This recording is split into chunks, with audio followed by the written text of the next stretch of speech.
Энэ ялангуяа байгалийн шинжилгээ ухааныг судалж байсан бакалавртаа ч юм уу судалж байсан хүмүүс нийгмийн ухаан руу орохоор их амжилт гаргадаг байхгүй.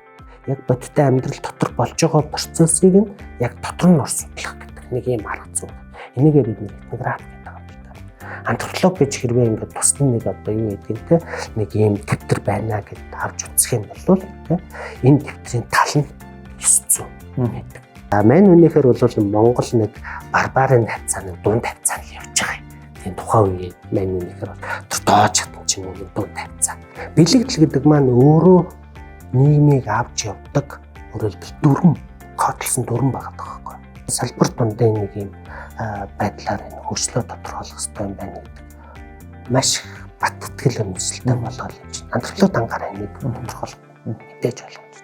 Сайн байцгаана уу эрхэм хүндэт үзэгч сонсогчдоо. За манай Thinkers podcast-ийн нэгэн дугаар Live TV-ийн эфирээс та бүхэнд хүрэхэд бэлэн болоод байна. За манай 2 дугаар өдрийн дугаарт бол дандаа эрдэмтэн, за нийгмийн ухааны салбарын эрдэмтэд оролцож байгаагаар онцлог. За энэ бүхэгээс бид нар үргэлжлүүлээд энэ удаад Монгол Улсын их сургуулийн археолог, антрополог, хүн амын зүйн судлалын техникийн дэд профессор доктор Бямбатар ах шиг өрсөн байна. За тэгээ бидний урилгыг хүлээн авч манай подкастт оролцох хүрэлцэн ирсэнд маш их баярлалаа Бямбатар ах шаа. Баярлалаа. Баярлалаа. За тэгээ манай подкаст бол нэг уламжилт нэг асуултаар эхэлдэг нь ерөөсөө хүний нутаг усыг асуудаг. Тэгээд одоо таны өвгдөөц ямар газар амьдардаг хүмүүс байв, юу хийдэг хүмүүс байв, таны аав ээж ямар ажил төрөл эрхэлдэг байв. За тэгээд та хаана төрөв, таны сурсан сургууль, эзэмсэн мэргэжил, за сүүлд нь сургуулаа төгсөөд ажилласан газрууд зэрэг байдлаар энэ эдгээр зүйлсийг бол лалж эхэлдэг байгаа. За. Монголчууд ч нөгөө нутаг усаа асуугаал эхэлдэг шүү дээ. Хаагур нутгалж гин хаанхийнхаа үг гээл те.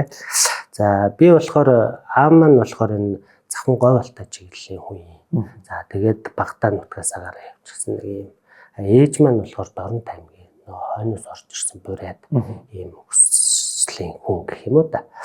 Тэгээд энэ хоёр маань мэдээж Улаанбаатар хотод эндээ өсөөд эндээ баг багтаа орж ирээ. Тэгээд л би одоо Улаанбаатарын хүүхэд болоод л яасан.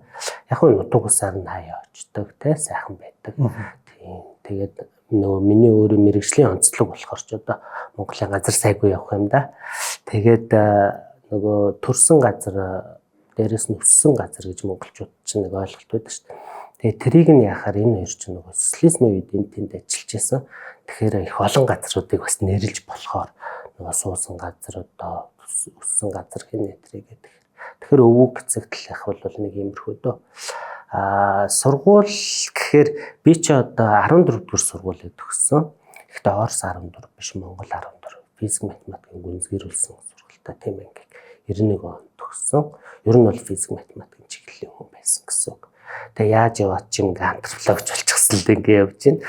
Тэгээ энэ дээр яг хуу би өөрийгөө бас их хувь заяатай гэж боддог шүү дээ. Энэ Чойл авсан жив гэдэг хүний одоо утган шавнарын нэг нь бий болсон. Тэгээ манай логч чинь бол бид нар логч гэж ярьдаг л да Чойл авсан жив. Хэл шинжилгээрээ бол манайхан их сайн тань англи хэлнийгээ те хэл шинжил. За тэгээ дээрэс нь орон судалтай холбоотой.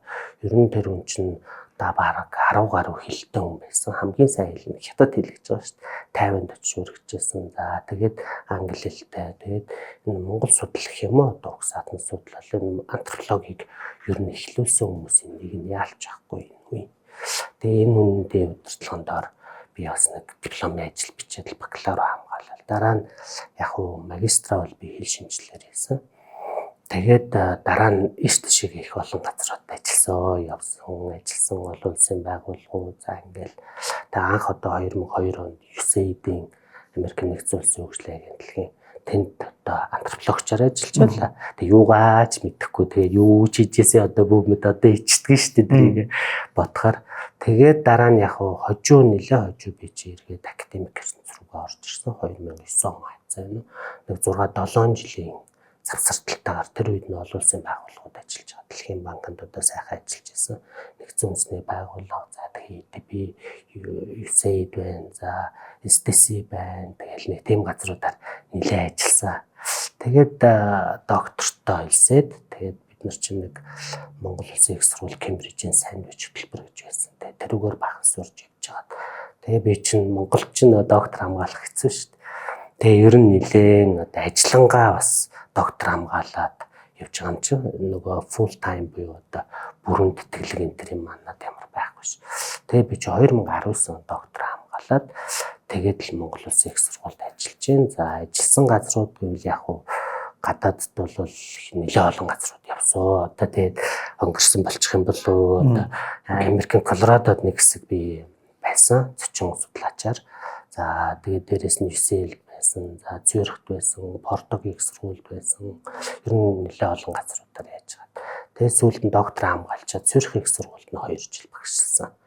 Тэгээд антропологи, ялангуяа бэлчээрийн мал аж ахуйтай холбоотой political ecology гэдэг юм да одоо экологийн улс төр гэх юм уу? Экологийг тойрсон ямар улс төр байдаг юм бэ гэдгийг антропологи үгээс судалдаг. Энэ чиглэлээр багшилж байгаад тэгээд буцаж ирээд нүүдлийн хүрээлэн гэдэг тэр газарт захирлаар нь ажиллаж байгаа юм уу та эргэж ороод тэгээд л одоо энэ багшлаад байж байна. Тэгээд таны үндсэн унган мэргэжил бол антрополог байсан уу эсвэл физик? Ер нь бол Монгол судлал гэж одоо тухайн үед нэг тийм индекс байсан. Одоо Монгол судлал гэдэг ийм индекстэй мэргэжил бол байхгүй л те. Тухайн үед яг хуу чойл усан жуугаа бол энэ хил, эргэн шил те соёл гэдэг имийг дөнгөж 90 он гарлаа штэ те. Нийгэм өөрчлөгдсөн. Тэнгуут бид нар чинь 50 60 70 жилдээ зөвлөлтийн одоо удирдлагын доор гэдэг юм манлай айлтаар хежемони гэж бид нар хэлдэг доор явчихсан нөгөө үндэсний одоо тараа үзэл санаа гэх юм уу те тусгаар тогтнолын асуудлууд маань их өөр болчихсон. Тэгээ энийг буцаагаад монголоороо бай гэдэг юм сэтгэлгээгээр л мань уу судалгаа шинжилгээнүүд хийжсэн. Тэгээд энэ чиглэлээр монгол судлаач нарыг бий бэлтгэх ёстой гэж л үзсэн юм байл л. Тэгээд тэр үедээ маш олон сайхан одоо профессорудаас номын дуу сонсч л байлаа. Тэгээд л одоо анх дипломын ажил хийж одоо Монгол улсад ямар одоо арилжааны те солилцооны хэлбэрүүд байсан юм бэ? Одоо мөнгөнд нэмэгдэх юм уу те ийм нүд. Тэгээ энэ зөвхөн мөнгөнд нэмэгдэх биш зоос биш. Одоо давс юм уу цай гээл одоо эн чинь нөгөө арилжааны солилцооны одоо гол хэрэглэгдэхүүн байлаа шүү дээ. Энийг ингээд судлаад явж байлаа. Тэгээ тэр үед одоо юу бичижсэн. Тухайн үед би нэг ийм хэлээд л багш баад ингээд гайхаад л арай болохгүй байх гэжсэн. Юу гэхээр тухайн үед чинь нэг гожин гэж нэг юм байлаа шүү дээ. Шил арх гэх юм уу. Архиар асуудлыг бүтээдэг те монголчин нэг тийм соёл байлаа социализмын үе. Тэгээ дараа үед нь ч гэсэн. Яг уу 90-ад он гараад дундаас нь хойш нэг архины хэлбэг болсон л доо. Тэгээ арх гэдэг чинь өөрөө баг ажил бүтээдэг солилцооны нэг хэлбэр юм биш үү гэж яриад л багшууд арай болохгүй даа ч гээл бибргөдөл юм хийжээлээ. Тэгэхээр антрополог гэж одоо хэлэхэд болох юм да бас нэг талаар. Тэгээ та ер нь физик математикийн сургуульд байж байгаад энэ мэргэжлийг сонгосон шалтгаан юу? Юу таныг хөтлөв? Гэхдээ наа чи их сонирхолтой. Би чи багтаа бол одоо байгаль судлаач болно л гэж боддог байлаа. Нөгөө дээр үуч нэг амтны ертөнц гэдэг л Вокруксвета гэдэг Оросын нэвтрүүлэг гардаг. За тэр Орос нь болохоор нэг 5 өдөр гардаг. Монголын телевиз чинь 3 өдөр л гардаг байлаа шүү дээ. 2 дахь өдөр хагас сандчлөө. Тэгээд дараа нь өдөр тутам болсон л доо сүүл. Тэгээд тэр нэвтрүүлгийг үзээд л далайн амьдралыг сонирхол. За ерөөс далайн судлаач болно гээл. Тэгжсэн чинь яг хөө физик математиктай арай дөнгүүр байсан юм шиг байна. Тэгээд тэр лөө шалгалт өгч орчоод. Тэгээ ер нь тэр бодлоо хаяхгүй явжсэн чинь аав маань ээж хоёр маань үгүй одоо нөгөө акулын хоол болгон чи гэдэг. Тэгээд л энэ Монгол судлалын чиглэл рүү л орсон. Уг нь бол би ч Мойсын эдийн засаг руу орсон байж байгаа тэндээс шилжээд л явсан л да. За ер нь боли энэ чиглэл рүү чи яваад хэрэггүй гэдэг. Тэгээ яг аав ээж маань чөл усан жугаатаагаас нэлээд одоо номын гэх юм уу харилцаатай байсан учраас ер нь энэ хүүхдийг ийшээ оруулъя л гэж бодсон юм шиг байл. Тэгээд л одоо физик математикаар явна гэжсэн юм чинь шал өөр мэрэгжлийн юм болцол явж байна. Тий. Ер нь нэг нийгмийн ухаанд их сонирхолтой нэг тийм үр дүн байдаг шүү дээ. Энэ ялангуяа байгалийн шинжилгээ ухааныг судалж исэн бакалавртаа ч юм судалж исэн хүмүүс нийгмийн ухаан руу орохоор их амжилт гаргадаг байхгүй. Ягаад гэхээр одоо тэр нэг ажлын хэвшилийн тэр юмнууд нь байдаг юм уу их сонио. Одоо эдийн засгийн чиглэлээр судалж исэн антропологч юм уу нийгмийн ухаан руу орохоор их амжилттай. Нийгмийн ухаанаар явжсэн байгалийн ухаан руу орвол хэцүү шүү дээ. Суурьуд нь байхгүй ч тийм нэг онцлог байдаг юм байна. Таны яриаг нотлох нэг баримт бол энэ Нобелийн эдийн засгийн шагнал авсан хүмүүс ихэнх нь андерград буюу нөгөө бакалавр физикээр хийсэн байдаг. байхгүй. Яг. Физикээр хийжсэн нөхдүүд доктортой эдийн засгаас сураад тэгээд ингээд нөгөө захиур хагас нөхдүүд их олон байдаг шүү дээ. Тэгээд нөгөө нэг худалдааны нэг загвар гэдэг юм л дээ. Манай эдийн засгийн загвар юм. Гэхдээ тэр нэг загвар нь болохоор жишээлбэл нөгөө нэг бүх ертөнцийн таталцал гэдэг Ньютоны нэг хууль байгаа шүү дээ. Хоёр гаригийн нэг хоёр биетийн массыг хооронд үржүүлээд зайны квадрат нь хуваачхингуу тэр хоёрын хоорондын таталцал нь үүсгэх юм гэж. Эдийн засгтэр тэрийг яаж нэгсэн хоёр улсын GDP-г нь массийн хооронд нь тавиад нөгөө хилийнхэн зайг нь distance дээр нь гэтээ бол квадратаар тавихгүй нэг альфа зэрэгтэй тавиад тэгээд нөгөө тайлбарлагдж байгаа өсгч нь юу гэдэг тэр хоёр улсын хооронд худалдаа гэж байгаа. Хэр том эдийн засгтэй байх вэ гэдгээс хамаарна. Зайнаас уруу хамаарна гэсэн. Бас тийм гаргаж байгаа. Тэгэхээр физиктэр гарсан юмнууд шууд тийш нь оруулж ирээл ашиглах маягаар явчихж байгаа юм л да. За тэгэхээр хоёулаа таны мэрэгжлийн талаар ярив. Антрополог гэдэг зүйл ер нь дэлхийд дахинд яаж үүссэн болоо? Энэ антрополог гэдэг шинжилгээ.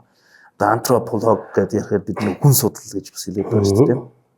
Тэгэхээр энэ мэрэгжил ер нь хэдийн үеэс үүссэн дэлхийд дахинд те хэдийн үеэс үүссэн, яагаад үүссэн, яаж хувьсан бас зарим нэг хүмүүс бол антропологийг хийвүүгээр хэлдэг шүү дээ. Наач нэг колонизм орнуудын одоо тэр нэг колоничлох байгаа улсуудыг судлах зорилгоор хамгийн анх үүссэн гэдэг ингэж ярьдаг. Магадгүй тэр нь тэгж үүссэн байж болзошгүй л баг. Тэгэхээр энэ яаж үүсэж цаашаа яаж хувьсаад одоогийнхоо дүр төрхийг юу яаж олов? Гэхдээ одоо шинжлэх ухааны үүслэлийг бид нэр ярихаар чинь зөвхөн нэг 19-р зуун, 18-19-р зуунтай холбож яриад байдаг л да. Гэхдээ үгүй байгаа. За одоо өөрөө чинь уулзсан хүмүүстэй ингээ уулзгаар түүхийн одоо чинь суурийг тавьсан хүмүүс нь Херодотос гэж хэлж байгаа өстэй тийм. За тэгээ Самачин ч гэдэг юм уу Хятад бол юм Монголд бол тэр гэл ингээ ярьдаг. Тэгэхээр антропологийн шинжлэх ухаан гэдэг маань хүн судлал. Хүн судлал гэдэг маань өөрөө одоо антрополог гэдэг маань аливаа бүх үзэгдлийг хүнийгээ голдон тавиад л бусад салбарын одоо үзэгдэл нийгмийн те онол сэтгэлгээг тойруулаад л судалж байгаа л ухаан юм да. Хүн төвтэй л гэсэн үг. Ер нь бол тэгээ хүн гэдэг чинь хүн байгаа үед л одоо бидний шинжлэх ухаан явна үү те. Тэгэхээр энэ шинжлэх ухаан бол би бол тэр судлаач нар ч хэлсэн байдаг л да. Энэ хүн үүсэн цагаас л эхлэлтэй. Одоо тэ агуудаа амьдарч яа нөгөө тэнд байгаа нэг агууны хідэн нөхдүүд байна. Тэд нэр яаж амьдраад байна те одоо ямар арслан зан наагнж гинүү гэл хин нэг нь одоо нэг судлах хэрэгтэй болно да. Тэндээс нэг нөгөө хаав олж ирнэс те. Тэгээ ингээл нөгөө өөрөлдөл хүмүүс нийгэм тухайн нутаг ус байдаг юм уу community гэдэг хүмүүс маань харилцан бие биенийг ойлголцох энэ хүрээнд л антрополог үүссэн гэж хүмүүс үл ярьдаг. Тэгээд энэ мэдээ шинжлэх ухааны хэлбэрт оруулаад тодорхой одоо монограф гэж бид нэр ярьдаг те тухайн сэдвээр яасан юм бүтээлүүд төрваа тэрийг нь тухайн одоо судалгаагаар ажилладаг хүмүүс харилцан ярилцаад ихсэн нь үл яалж байхгүй. Тэгэл нөгөө Кембриж, Оксфорд одоо 16 дугаар 17 дугаар зуунд эхэлсэн шавын тавьсан гэдэгтэй л холбогдно л доо. Тэгээд мэдээж 17 18 дугаар зуунд мэдээж энэ маань шинжлэх ухааны дата болоод ингээ хөгжиж явсан гэсэн. Түрүү чи өөрөө чи хэлээд байгаа колоничл гэдэг те. Яг хүмүүс жоохон одоо юу гэдгийг зарим нэг ингээ чат GPT-гээс зунгууд тэгж хэлдэг байж магадгүй л да колончлолтой холбоотой гэдэг. Гэхдээ үгүй юм шүү. Энийг бас нэг зөвтгөх хэрэгтэй. Яг тэгэхээр антропологчд өөрсдөө үүснэ харин энэ нөгөө колончлыг эсэргүүц та нар өөрөө бол энэ очиод уулзж байгаа энэ нийгэм соёл улс үндэстнүүд чинь өөр ингэсэн өрмөц зан заншилтай юм байна. Амьдрах хэлбэртэй юм байна. Амьдрахаагаа залгуулах эдийн засаг нийгмийн зохион байгуулалт бүтэн өөр юм байна гэдгийг яриад та нар өөрсдийнхөө энэ нэг одоо тий Европын цагаан арсны гэх юм уу те энэ нэг амьдрах хэлбэрээ туйлын зөв гэж удаад эднэрийг буруутгаад байна. Энд чинь харин болохгүй шүү гэж гарч ирсэн байхгүй. Антрополог бол ерөөсөө энийг эсэргүүцэж гарч ирсэн гэсэн үг.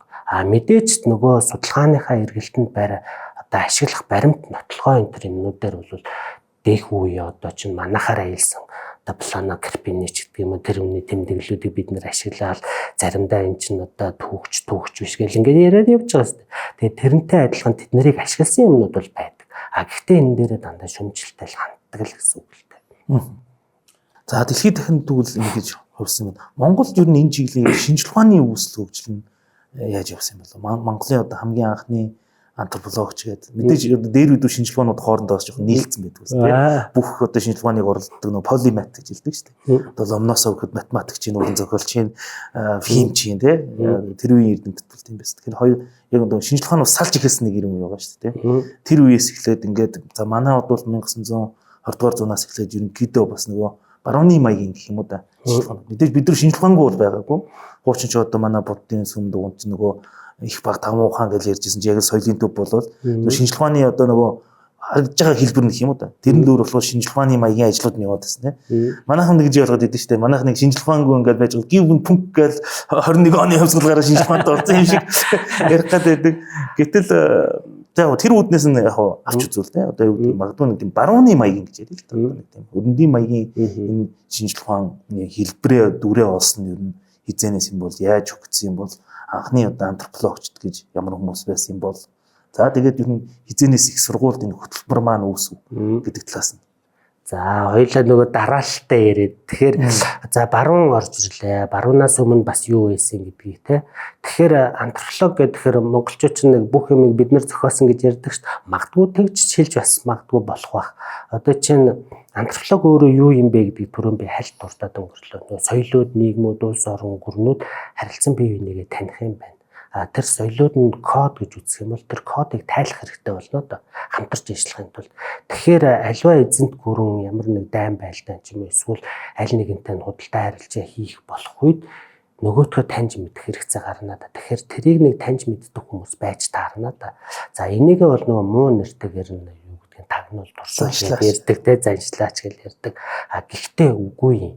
Одоо чинь манай түүхийнхэн бол их тодорхой хэлдэг да. Алтан төгсөгчл түрүүчийн дугаар дээр бас нэлээд актер чухал юмнууд ярьж байгаа шиг байсан. Тэгэхээр одоо Чингис хаан ингээд суучаал те одоо нөгөө юу гэдгийг эзэн хадууд чинь суучаал баах олон шашны одоо хүмүүсийн хооронд ном хэлцүүлээ сууж байгаа үстэй. Гэхдээ эн чинь өөрөө юу юм бэ гэхээр нөгөө соёлоодыг таньж мэдэх гэдэг чинь тэдний зааталт нь ямар концепц байдаг, ямар ойлголт байдгийг ертөнцийг эдгээр юу гэж үздэг юм те. Энэ дотор нь одоо бид нар яаж өөрсдөө авч явах хэрэгтэй юм гээл. Тэгэл одоо ч даяаршил гээл тэгэхэд одоо шпирагу гээл тэгэх чинь монголчууд одоо анх даяаршил гэдэг юмыг үүсгэсэн юм а гэд. Энийг нь маш олон эрдэмтэн иш татаад л явж байгаа ч. Тэгээ мань бол судалгаатай үзэж байгаа шүү дээ. Тэгэл нөгөө тэнгэризм энтер гээл ингээл яриад байгаа. Тэгээ эн чинь бол нэг хэсэг бүүн болоо явж байна. Тэгэхээр антрополог гэдэг бол Монгол тийм одоо шин тэ одоо ойлголт бол биш. Нэр томьёо нь магадгүй шин байж магадгүй. За тэгээд мэдээж одоо Чингийн үеийн тэ Манж Чин хоёр Манж Монгол хоёр нийлээд Чин гүрэн гэдгийг байгуулжээ одоо тэ. За тэг яварсан хятадыг хамтраад ирхшээ гэдэг ингээ явж. За тэрнээс урд нь одоо монголчууд бол конфедерац маягаар те ингээд улс гүрнээ байгуулад явж. Тэр үед чинь нөгөө хүмүүс маань хажуудлынхаа улс орнуудтай харилцаж байсан. Чингийн үед бол бүр өргөцсөн те ингээ хятадыг яасан хятадыг засаглахын тулд яах ёстой юм гэдэг.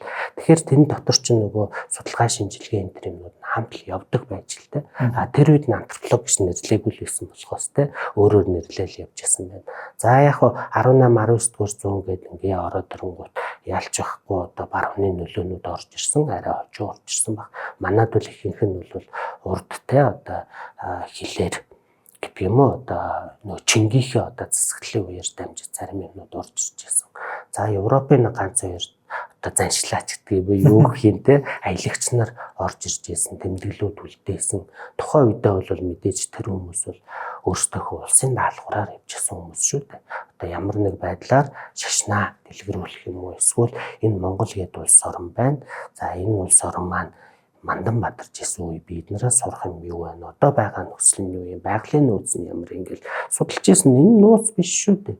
Тэгээд л нөгөөдөл маань өөрийнхөө улс орны өнцгөөс тэ юмыг тайлбарладаг. Өөрөөр хэлбэл энд нэг дата байлаа гэхэд энийг чи өөрийнхөө өнцгөөс нэг тайлбарлахаар би өөрөө энэ датаг одоо надаас авсан би өөрийнхөө тайлбарлах нэг өөр. Тэгэхээр тэр тайлбар энэ төр юмнууд нь ороод ирчихсэн юм байна юм. Тэгэхээр тэр хүмүүсийг антропологч гэх юм уу тэрийг дагалдаж явж исэн монголчуудыг антропологч гэх юм уу гэхээр бас асуудалтай тэ. За яг хуу ер нь бол антрополог гэдэг ухаан хэдийгээр орж ирвэ одоо орчин үедээ 1921 онд ардын хувьсгал яллаа. Тэрнээс өмнө 1911 онд Монгол тусгаар тогтнолоо. Энэ үед байсан юм уу? Мэдээж байсан л байж таарна. Тэрийгээ бид нар бол харцсангуу одоо баг судалсан байна л да. Яг хуу зөвлөлтийн үед бол яалж явахгүй угсаатны зөв гэдэг нэг салбар орж ирсэн. За энийг монголчууд судалдаг байсан. Угаасаа өөрсдөө маш сайн мэддэг байсан те. За улс орн гүрнүүдийг нэрлдэг нэрслүүд манай Монголд өөр шүү дээ. Өөрөөр хэлбэл одоо Британи гэж бид нэрлэхгүй л байгаа шүү дээ. Одоо тэрнтэй адилхан эсвэл Оросыг бид Орос гэж нь Русия гэл одоо өөрсдөө Россия гэж хэлдэг үү, Рус гэж хэлэх үү те. Юунууд бол Russia гэж нь те. Тэрнтэй адилхан бид Хятад гэж хэлж байна. Энтэй адилхан бид нөгөө зэрэгэлдээ улс орнуудаа их сайн судалдаг байсан шиг байгаа. Гэтэл угсаатны 100 орж ирсэн. Угсаатны 100 маань өөрөө ямар зориулалтад орсон? Улс төрийн зорилготой орж ирсэн. За тухайн үеийнх нь одоо тэр нь юу гэж орж ирсэн гэхээр нөгөө этнолог гэдэг зүйлээр орж иж байгаа юм л. Этнолог буюу угсаатны судлал гэж одоо бид нэр орчуулж байгаа юм л. Тэгээ тэр нь бол манайд 1950-ад оноос хүчтэй орж ирсэн. За тэрнээс өмнө бол мэдээж 1930-40-од он тэрнээс судраг бичгийн үрэл ингээл ярьж штэ. Тэр үе чинь нөгөө Оросын мэрэгчлэтнүүд орж ирээ манайд нэг ийм ухаан байна гэл. Тунгууд манайхаа өөрсдөө тайлбарлал. Тэгээ мэдээж нөгөө том гүрний нэр том юмнууд мэдээж хамгаалаад л явсан шиг байгаа. Гэхдээ энэ дээр нэг юм ярих хэрэгтэй. Антрополог баруун. За баруун гэхэр чинь бид нар Европыг хоёр салгаж байгаа шүү дээ. Зүүн Европ, баруун Европ тий. За хойд Европ ч гэдэг юм. За мэдээж Европоос үүсэлтэй хойд Америк. За өмнөд Америк ч гэдэг юм. Ингээд явна.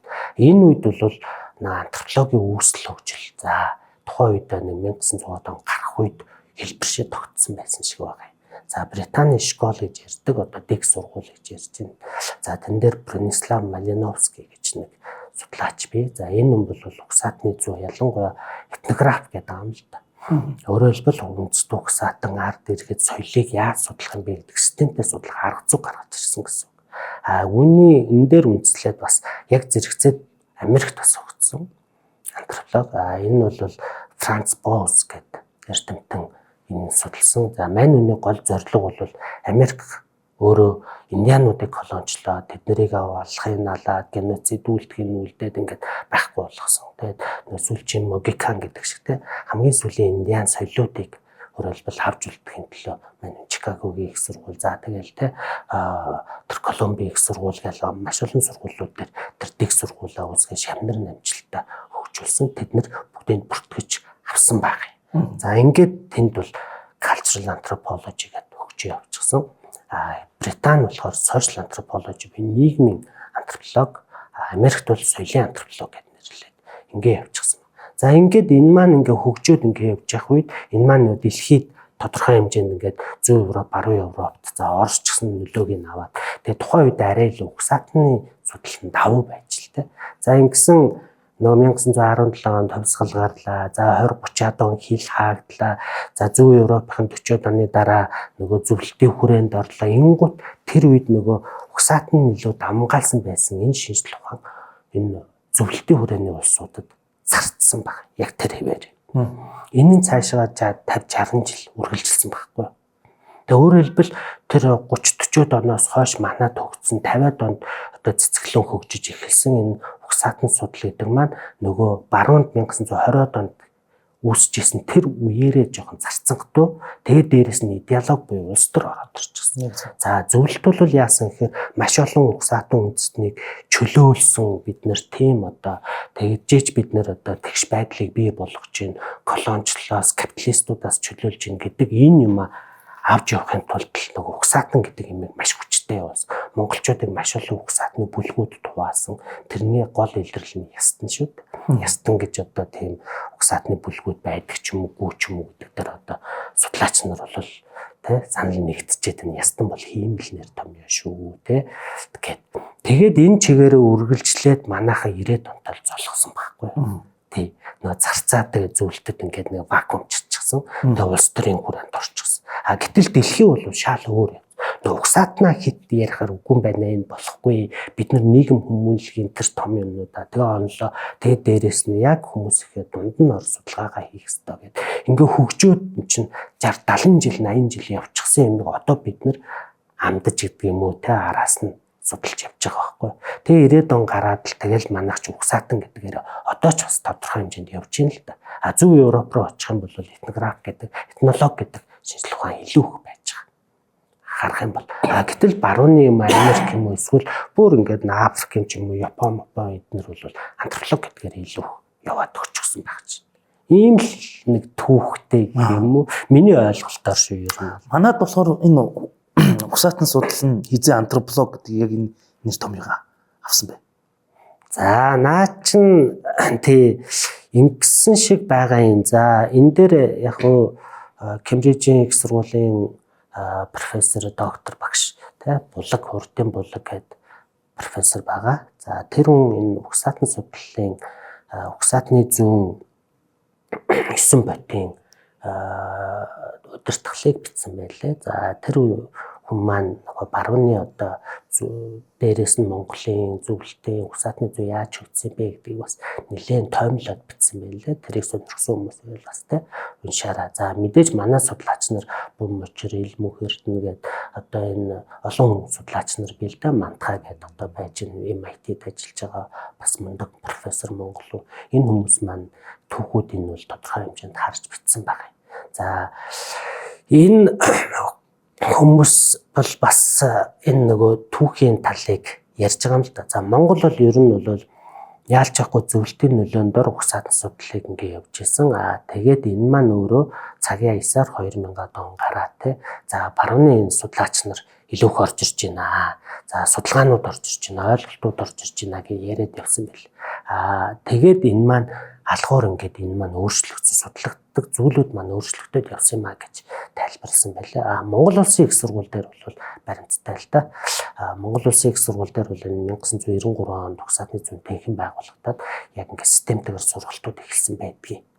За тэгээд энэ маань явж байгаад дээр нь давхар бас манай дээр чинь өөр нэг хөтөлбөр явсан 95 оноос тэр нь бол археолог, антрополог антрополог гэдэг нь бол илүү биологийн антрополог буюу одоо нөгөө хүний гарал үүсэл гавлалтай тэр юм ингээ шинжээ явдаг. Тэгээ энэ хоёр маань яалч яахгүй хоёр биенийг нөхөж явдаг салбар л та.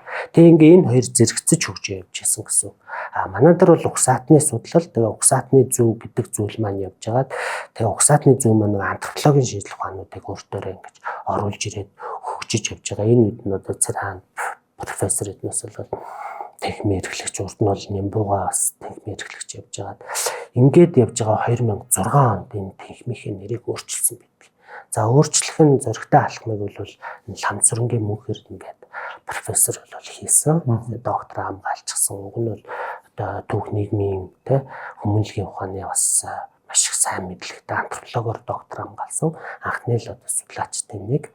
Тэгээ энэ хүмүүс маань тэнхим дээр хурж ирээд тэгээд тэнхмээ ерөөсөө нийгэм соёлын антропологийн тэнхим болгоё гэдэг нэг угсаатан гэдгийг. Ингээ 2006 оноос албан ёсоор нийгэм соёлын антропологийн тэнхим гэж байгуулагдаж байгаа Монгол Улсын их сургууль дээр. Хажууд нь бол нөгөө археолог, одоо антрополог, археологийн тэнхим гэж байж байгаа шүү дээ. Тэр маань бол биологийн антрополог буюу тэ илүү археологтой холбогдсон төмөн багшийн нэг бас байгуулсан. Тэгээ ингээд энэ хоёр маань зэрэгцэж явж байгаад 2014-15 онд Монгол Улсын их сургууль либерал арт гэдэг хөтөлбөрт шилжсэн гэсэн. Энэ либерал арт гэдгийг бас тайлбарлавал бас сонирхолтой баг. За тэрийг нь яг зүйл тайлбарлах баг те. За тэгээд энэ хоёроо нэгтгэе гэд ерөөсөө маш олон хөтөлбөрүүд байна. Хөтөлбөрүүд маань өөрсдөө бас давхардл их байна гэд тэгээ энэ хоёр хөтөлбөрийг нийлүүлсэн байдаг. Биологийн антрополог, нийгэм соёлын антрополог. Ер нь бол антрополог гэдэг маань уламжлалаар бол 4 том салбартай байдаг байсан. Одоо 70-80-аад онд ч үү. За тэр үед бол одоо нийгмийн антрополог, Англи талдаа бол Европ талдаа, Америк талдаа бол соёлын антрополог тий. Тэгээ нэг нь энэ болж байгаа. Нөгөөх нь болохоор энэ биологийн антрополог ялж авахгүй орж ирдэг. Тэгээ хэлний антрополог буюу хэл шинжилгээ гэж яриад байгаа ийм антрополог байна. За тэгээ археологийн антропологч гэж байдаг. За тэгээд дээрэс нь өөр бас олон салбар бий л дээ. Одоо бол антропологийн салбаруудыг ингээ аваад үзэх юм баг би тоолоод хэлэхгүй 20-30 салбар байна. Өөрөөр хэлбэл антрополог маш олон явдаг. Тэгээ ингээд энэ хоёр маань нийлээд 2015 оноос зөвхөн антрополог гэдэг хөтөлбөр болоод явсан. За хоёул та түрүүнд үрдлээ тийм. Бараг л X-ийн антрополог гэдэг X дээр нь бараг дуураар нь үг тавьчих болохоор тийм соёлын байж болж, нийгмийн байж болж, эдийн засгийн байж болж, за одоо юу гэдгийг ингээл 50-аад биологийн ингээд 50-аад гэж болсон. Тэгэхээр мэдээж энэ бол одоо маш олон шинжилгээ ухаануудыг өөрөө хүнднийг төвдөн тавиад тойруулаад тавьчихсан байдгаа та бас яриандаа төржсэн. Одоо би гайхаж байгаа зүйл нь тэр байхгүй. Энэ шинжилгээ ухаан нөгөөдөлөөс яаж ялгах. Тэгээ одоо тэгвэл биолог гэж байна. Биологийн антрополог гэж байна. Эдийн засаг гэж нэг шинжилгээ ухаан economics гэдэг тийм. Эдийн засгийн антрополог гэж ороод ирлээ тийм.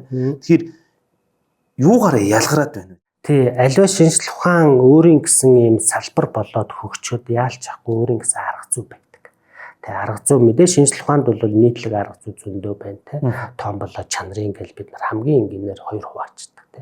Чанарын гэхээр илүү одоо амьтай, тоон гэдэг бол тоогоор ярьдаг те. Юмыг илэрхийлдэг, төлөөлүүлж ярьдаг гэсэн.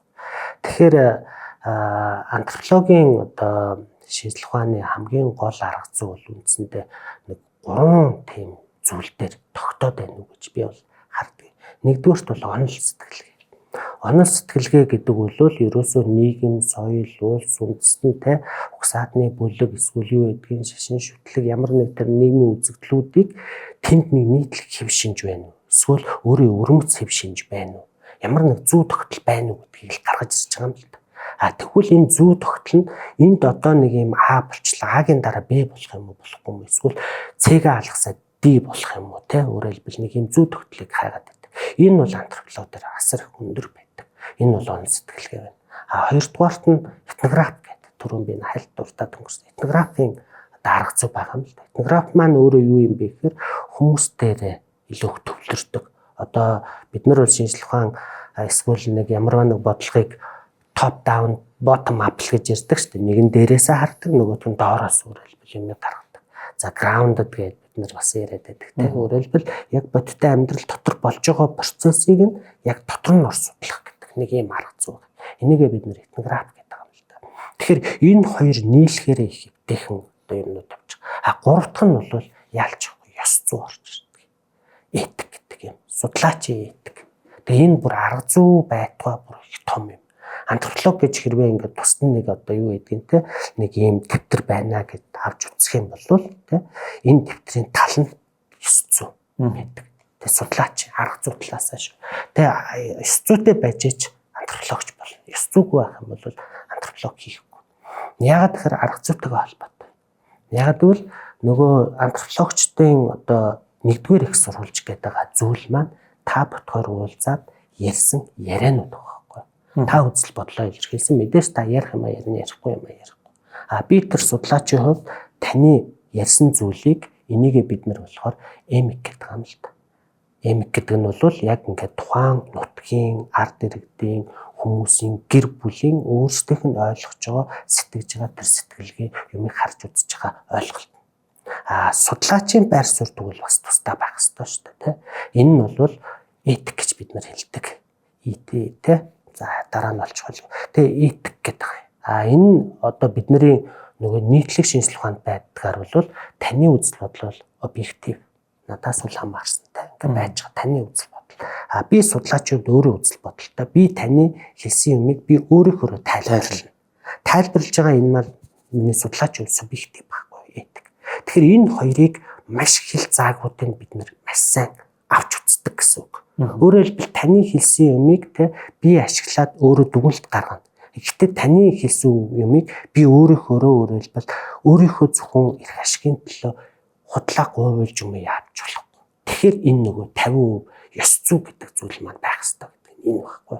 Тэгэхээр энэ маш өндөр ёс зүйтэй судалгаа хийх хэрэгтэй. Тэгэхгүй бол нөгөө колоничлогчоос бид нар ялгах юм болж байна. Тэгэхээр энэ одоо хамгийн гол онцлог нь гэж би бол хэлмээр байна л да. Тэр их бас мэдрэмж шаардсан те нөгөө ёс зүй гэхээр чинь нэлээд тийм бас зарим тохиолдолд хэцүү ойлголцтой те аль газрын ёс зүй байх уу аль газрын соёлын байх уу гэхээр тэрэн дээр заримдаа өөрөө ч мэдлэгүүгээр ёс зүйн үйлдэл хийчих гэсэн байх тохиолдолч гарч ирж болох юм байна шүү дээ те. Тэгэхээр үргэлжлүүлээд асуух нь одоо юу н антропологоор сурахыг хүсэж байгаа хүн байгаа гэж бодъё л дээ. Эсвэл магадгүй таны хэлснээр мэрэгжлээс болоод антрополог руу орох гэж байгаа гэдэг юм уу. Ийм хүмүүсээ ер нь сайн антропологч болохын тулд ер нь тэр хүнд юу байвал ямар шинж чанар байвал ер нь одоо дунджаар л гэж ярьдаг. Манайхан чи манай эдийн засгийн бол дунджаар гэж ярьдаг байхгүй юу? Шууд яг гэхгүй шүү дээ, тэ? On average гэж хэлж байгаа шүү дээ. Дунджаар нь хэвийн даргалтынхаа байлаач тийм. Ер нь нийтлэг ингээд мундаг антропологчдыг хараад тахад тэдэнд ажиглагддаг түгээмэл шинж чанар ер нь юу гэдэг юм болоо. За хоёлаа энэ рүү орохоос өмнө түрүү нөгөө өөрөө чинь дурдаад өнгөрлөө тэр ёс зүй гэж юу байх юм бэ? Яаж дүгнэх юм бэ? Яаж хэмжих юм бэ те? Яаж өөрөө ёс зүйг үйлдэл хийсэн байх вэ гэдгээс сэргийлэх вэ гэдээ яриад байна шүү дээ. Зөв зүйтэй. Энэ маш чухал. Яг тэгэхээр антропологийн шинжилгээ ухаан дээр бол ёс зүйн дүрмүүд гэж байдаг. Бүр өөрөөр хэлбэл одоо манайхан ч бол одоо бас их эвтэйхэн болчлоо. Хүүхдээс юу ч хамаагүй очиж суугаал нөгөөтгөр шууд ингээл тэ ингээ попроол янз бүр юм ярьдаг байлаа шүү дээ. Одоо бол хүүхдээс хэрвээ та ярьцлага авах гэж байгаа бол эцэгхээс нь зөвшөөрлөх хэрэгтэй. Хамгийн энгийн дүр. Тийм шууд ингээл гудамжинд явж байгаа хүнээс шууд ингээл өөрөөс нь зөвшөөрөл авахгүйгээр зургийг аваал тэ фейсбુક дээр тавьдаг л шүү дээ манайхан. Тийм ээ. Тэ одоо энэ яаж ин өөрчлөгдөж байна? Энэ бол тэр 1920-30 оноос ахуулаад антропологчид энийг дүрмжилсэн байхгүй. Та хүнээс эхлээд хамгийн түрүүнд ямар ч та судалгаа хийж байгаа энэ трийг заавал хэлээ. Та мэдээлэл өгөх хэрэгтэй. Тэгээд дараа нь та тэр хүнээс оролцох хэсгийг зөвшөөрлөө авах хэрэгтэй. Оролцвол тэр хүн сайн дураараа оролцсон. Хамгийн энгийн дүрмүүд нь энэ баг. Ингээд нөгөө өөрөөр хэлбэл антропологийн ёс зүйн дүрмүүд угаасаа дэлхийд даяараа ингээд бүр ингээ хатгай гэдэг юм уу тогтцсон дүрмүүд байдаг. А тэрийг нь бол бид нэг арга зүй болоод бусад хичээлүүдээр бүгдэн дээр одоо ч ингээл арьс өмнөний үзлүүд эмэгтэй эрэгтэйгээр нь ялгуурлах юм уу та яаж хандах юм яаж бие авч явах юм соёлоодын тэр кодууд буюу одоо тэр соёлын зан заншлын онцлогуд байна шүү дээ. Тэрийг та зөрчихгүй тулд яах ёстой юм бэ? Яаж бие авч явах ёстой юм? Та хэрийн судалгаанд гарлаа. Хэрийн судалгааг нь хотож байхыг хэлээ шүү дээ. Зүгээр л бид нартэйгээ нэршээ тогтсон шүү field work гэдэг. Тэ тэнд явахдаа та яах юм? Яаж бие авч явах? Яаж ярих юм? Та тухайн айлд хонвол яах ёстой? Тэгээ өөрийн мэдээ судлаач авилгүй байдал бас маш чухал. Гэл ингээл бүх юмнуудыг бид нар зааж өгдөг байхгүй. Бүх лутан курс ордог гэсэн. Тэгэхээр энэ дээр бол харцсангүй гайгүй. Яг энэ мэрэгжлийг эзэмшиж явж байгаа хүмүүст заагаад өгчдөг гэсэн. Хоёрдугаар асуудал нөгөө оюутнууд юм уу эсвэл сонирхсан хүмүүс байж болно шүү дээ. Эсвэл одоо бас сонирхолтой юм би бас нэг энэ чиглэлийг сонирхоод үзэх юмсан гэсэн хүмүүст хэлэхэд бол хамгийн одоо чухал чанар гэж хэлээ л да. Сониуч байх. Тэ ер нь бол сониуч. Тэ ажигч гэрхаа байх гэсэн үг. За энэ хүн болгон угаасаа ажигч байдаг. Хүн болгон юм тэ юм сонирхоол ингээл бүх юм ингээ хараад байж бас чадахгүй. Энэ чинь хүн нөгөө өөртөө хөвшүүл сургадаг байхгүй. Тэгээ одоо чинь нэг айл руу малчайлд буугаад л мордлоо гэж бодъё л да. Тунгууд антропологч эсвэл зүгээр нэг энгийн хүн тэ малчин гурын ялгаа тэн дээр гарч байгаа юм л. За энгийн одоо нэг хотоос цуун болоо нэг айлд ороод надад тийм хоологлоо инглээ тэглээ гэл ингээл яриад те ингээ явна. Антропологч хүн бол тэр айл руу ороод гарахтаа за нэг багцаа тэдэн малтай байна, эднийх ингэсэн байна, саяхан тэдний хүүхдэн төрсөн байна, энэ тэрэг бүх юмнуудыг ажигладаг гэсэн. За тэгээ дээрээс нь энэ өмнө бурхан дахилны юм байна, энэ айл маань ингэж юм. За энэ өмнө одоо те угсаагаар бол нэг иймэрхүү болтой гэл өөрөө хэлбэл өөрөө ингээд ажиглана. Гэхдээ энэ дотор хоёр төрлийн юм. Нөгөө л түрүү чи ярьсан факт буюу яг бодиттой баримт байгаа зүйлээ тэр харчна. Дээрээс нь дүгнэлт хийх бол дараагийн асуудал. Тэр тусдаа. Дүгнэлтээ хийхэд бол маш олон юмнуудыг нэмж судалж хийж дүгнэлт хийдэг байхгүй судлаач. Бусдаар нэг таны ярьсан юм дээр үнслээ шууд дүгнэхгүй гэсэн. Таны юмыг араас нь одоо бид нэр факт чекинг гэдэг чинь тэр шиг маш олон юмнуудыг тэ нийгэм улс төр түүх мөх бүгдийг судалж хийж нөгөө ярьсан юмыг амжилтдаг гэсэн. Тэгэхээр энийг хүн өөрөө сурч хөвшүүлдэг гэсэн. Тэгэхээр сониуч байх хэрэгтэй. Тэгээд өөрийнхөө нэг юм хөвшөд тогтсон хайрцагнаас гарах хүсэлтэй хүмүүс байвал бас энэ шинжлэх ухаан бол тэр хүнд бол тохирно. Тэгээ юмыг нэг ингээ арай өөр өнцгөр хармаар байна. Яагаад би заавал нэг юм юмар те энэ хүний хэлсэн зөвхөн зүйлээр би бүх зүйлийг харж энэ нүдний шилээ юм уу линзээ тохируулах хэрэгтэй гэж те арай өөрөөр байж болохгүй мүү гэсэн ийм сониуч сэтгэлгээтэй хүмүүст л антрополог өөр байдаг л та тохирно гэх юм уу. Тэр хоёр үндэг онцолж байгаа юм те сониуч тэгээд нээлттэй юмыг олон талаас нь харах зоригтой гэх юм уу те тийм хүмүүс. Окей.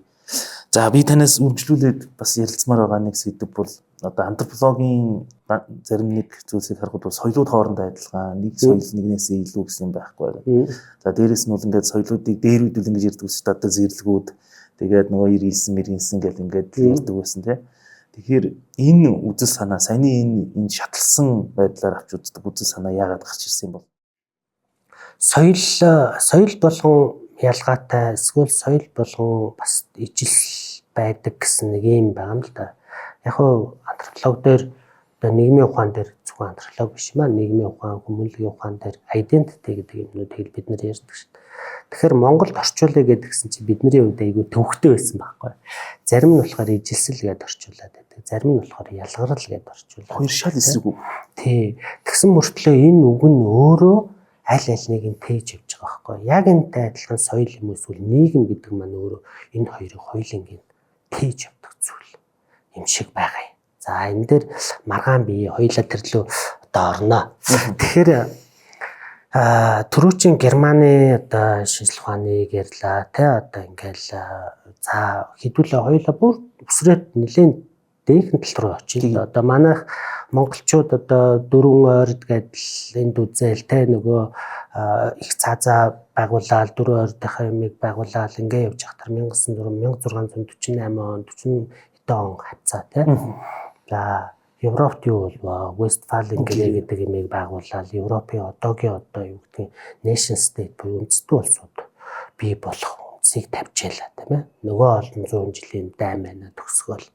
За ингээл тэнд яасан тухайн үед нь John Locke гэдэг нөхөн гарч ирэл те бишээ хин нөгөө эн чин Leviathan-ыг бичдэг чинь те Thomas Hobbes чинь гарч ирэл. За яг хажуу талд нь Францын Montesquieu гарч ирэл те хуулийн эцэг одоо тэгэл төрийн тухай ингээл бид нар чи яриа бичиж байгаа шүү дээ. Тэр хүмүүсийн бичижсэн зүйлүүдийг авч үзэл те. Энэ маань нөгөө нийгэм хүмүүнлэгийн шинжлэх ухааны одоо цагаан толгой болсон заавал уншдаг номнууд шүү дээ. Энэний бүх үзэл санаанууд нь 10 жилийн сургуучгаас нахуулаад орчихсон баг. Тэр улс үндэстнүүдийн гэсэн Европ. Тэнгуут л Монтескогийн одоо бичсэн юмнуудыг харангуут мэдээж хууль зүйн шинжлэх ухааныхаа үүднээс мундаг юмнууд бичсэн баг. Гэтэл мань хүн бол өөрөө одоо чинь Монголын юм уу Төв Азийн улс гүрнүүдийг одоо татар гээл. Тэгээд тэр нь бол Монгол шүү дээ. Одоо өөр юм байх. Тэгээд энэ хэдийг эсвэл өөр одоо арабын ч юм уу бус улс үндэстнүүдийг дүрсэлж байгаа юм л дээ. Эднэрт хууль цаац байхгүй. За тэгэл ялсан хаан нөгөө хааныхаа эхнэр хүүхдийг нь бүгдийг бүр алдах гэж байгаа шүү. Одоо олзолж авах ч биш. За тэгэл тэр даруй одоо чинь хаан нөхөнгүүд тэр хааны одоо албат байсан хүмүүс нь шууд нөгөө ялсан тэр хүний шууд дагаар ороод урвж шаргадаг ч юм уу. Тэгээ иймэрхүү үзэл санаануудыг нэвч шингээсэн байхгүй. Бүтээлийн уншихаар заримдаа та аргагүйтэй те дэх үед нөгөө одоогийнх шиг Facebook байсангүй дээ одоо тий. Тэгээд л нэг тийм бичээ үлдээсэн. Тэгээ энийг нь хэдэн мянган судлаач нар тэрийг нь нэшлээ тэрүүгээр хүмүүжээ. Тэгээ энэ маань ингээ бүр ингээ тий одоо бүр итгэл үнэмшил болоод ингээ явчихсан байхгүй. Тийм ч учраас түрүүчийн таны одоо асуудаг тэр асуулт ягаа европчууд очиод нөгөө хүмүүсийг алаа ядаад байсан. Тэр үзэл санаа тэнд тогтсон байгаа байхгүй. Нөгөө өөрсдөө их гүрэн эзэн гүрэн өөрөө хэлбэл гэж үздэг. Нөгөө одоо хажууд нь байж байгаа хүмүүсийг бид нартай адилхан амьдрсангүй амьдраагүй учраас чи буруу амьдарч ийн л гэж дүгнээд байгаа байхгүй. Тэгэд ийм амьдралын хөвшил байж болохгүй гэж л дүгнэж байгаа. Тэгээ тийм учраас тэр хүмүүсийг алж чадах юм эсвэл яг өөрсдөж адилхан болгоход ийм зорилгоор нөгөө колоничлж эхэлж байгаа юм. Гэтэл бус улс орныг нөгөө бид нар ч өөрх юм уу их эзэн Чингис хааныгаа л ярьдаг шүү дээ. Тэгээ тэр хүн бол яаж юм? Соёлыг хүлцэх тухай асуудал яриад байна шүү дээ. Хүлцдэг, дэвждэг, бүлээн зөвшөөрдөг. Танах ийм итгэл үнэмшилтэй болж байна. Тэгээ танах энэ нүгээрээ байж. Манад бол бас нэг юм байна. Гэхдээ ер нь бол бид нар чинь ийм зүйл дээр ижлэх юм биш үү гэл тэ ингээл яриад. Тэгээ тэдний чинь нөгөө нийгмийг ингэж нийцтэй байлгах, улс үндэстнүүдийг явах нэг ийм юм хийчихсэн нэг юм сэтгэлгээ. Тэгэхээр нөгөө Евроазийн гэдэг юм уу эсвэл Монголын одоо гэж байгаа хүмүүс маань арай өөр задгай сэтгэлгээтэй. Нөгөө хүмүүс маань болохоор яг л тэр нөгөө одоо Thomas Hobbes-ийн хэлснээр эсвэл юу гэдэг Montesquieu хэлжсэн. За тэгэл хойтлын нөгөө олон хүмүүсээр судлаач нарын нөгөө бүтээлүүд чагсан шүү дээ. Одоо чинь түрүүч өөрөө чи хэлсэн тэр Германы маш олон юмнууд одоо чинь барууны үнэлд ороод л гээл те. Энэ бүтээлийн тэр юмнуудаар ингээл харангуут дандаа нөгөө соёлоодыг ангилах гэж оролцсон байна. За тэнгуүтээ энэ нь ерөөсөө нэг 9 соёл байна. Эсвэл нэг төдий иргэншил байна. Эсвэл нөгөө Арнольд Томбын гарч ирэл те өөр юм бас л түүхчийн хувьд бол бас маш их шүүмжлэлт өртсөн шүү дээ. Тэгэл баахан иргэншлүүдийг гаргаж ирэл, баахан соёлууд гаргаж ирэл. За тэрнээс өмнө жоох үсрэх юм бол нөгөө бидний одоо 70 жил мөрдсөн коммунист үзэл сурталын эцэг гэдэг Маркс, Энгельс ч өөрөө одоо чинь нөгөө соёл үндэстнүүд маань харилцаа адилгүй юм байна. Харилцаа адилгүй учраас хөгжлийн төвшнгөөрөө өөр юм байна. Тэгэл нэг тийм шат шиг юм гаргаж ирээд шат гаргаж ирээд тунгуудаа өөрсдийнхөө өнцгөр тэрийг дүгнж өөрөөр хэлбэл хэмжиж байгаа байхгүй. Тунгууд тэр хэмжээсээр нь өөрөөр хэлбэл барманы одоо хэмжээсээр явангууд тэн дээр яалч авахгүй шат гараад ирж байгаа. Заавал энэ нэгдүгээр шат, хоёрдугаар шатыг те ингэж дамжиж явах хэрэгтэй, хөгжих хэрэгтэй гэдэг. За тунгууд тэр Энгельс ч өөрөө ямар үзэл санаа хаанаас авсан бэ гэнэ нөгөө Льюис Хенри Морган гэх хүн л ороод ирж байгаа юм л. За тэр өмнө маань яалж явахгүй бас нэг тодорхой хэмжээнд антропологийн шинжлэх ухаан үүссэн бий болохоос арай уртхан талд нийгэм хүмүүнлэгийн талаас нь судалгаа хийдэг байсан юм л дээ. Тэгээ нийгмүүдийг, соёлоодыг судалдаг байсан. Тэгээ Манн бол юу гэж дүгнсэн гэхээр ерөөсөө нийгэм гэдэг чинь за бүр нөгөө бүдүүлгүүд гэж байгаа юм байна. Тэгээ барбар savage гэж хэлдэг англиар. За бүдүүлгүүд, тэгээ дараа нь зэрлэгүүд, тэ тэрийг барбар, тунгуудаа цивилизац иргэншил гэдэг нэг юм гурван юм байна. Энэ гурван шат маань гуруулаа дотроо 3 ангилалтай. Доод, дунд, дээ. Тунгууд эн чинь гэдэг нэг юм 9 шат гараад ирж байгаа юм тийм. За мань үнэхээр бол Монгол нэг барбарын хавцаа нэг дунд хавцаа л явж байгаа юм. Тийм тухайн үеэ мань үнэхээр бол доод шат ч юм уу нэг дунд хавцаа. Тийм тэгээ тэрэн дээр нэг хідэн юм хэмжүүрүүд тавьж байгаа юм л да. За энэ хүмүүс маань төмөр хайлуулдаг байсан юм уу?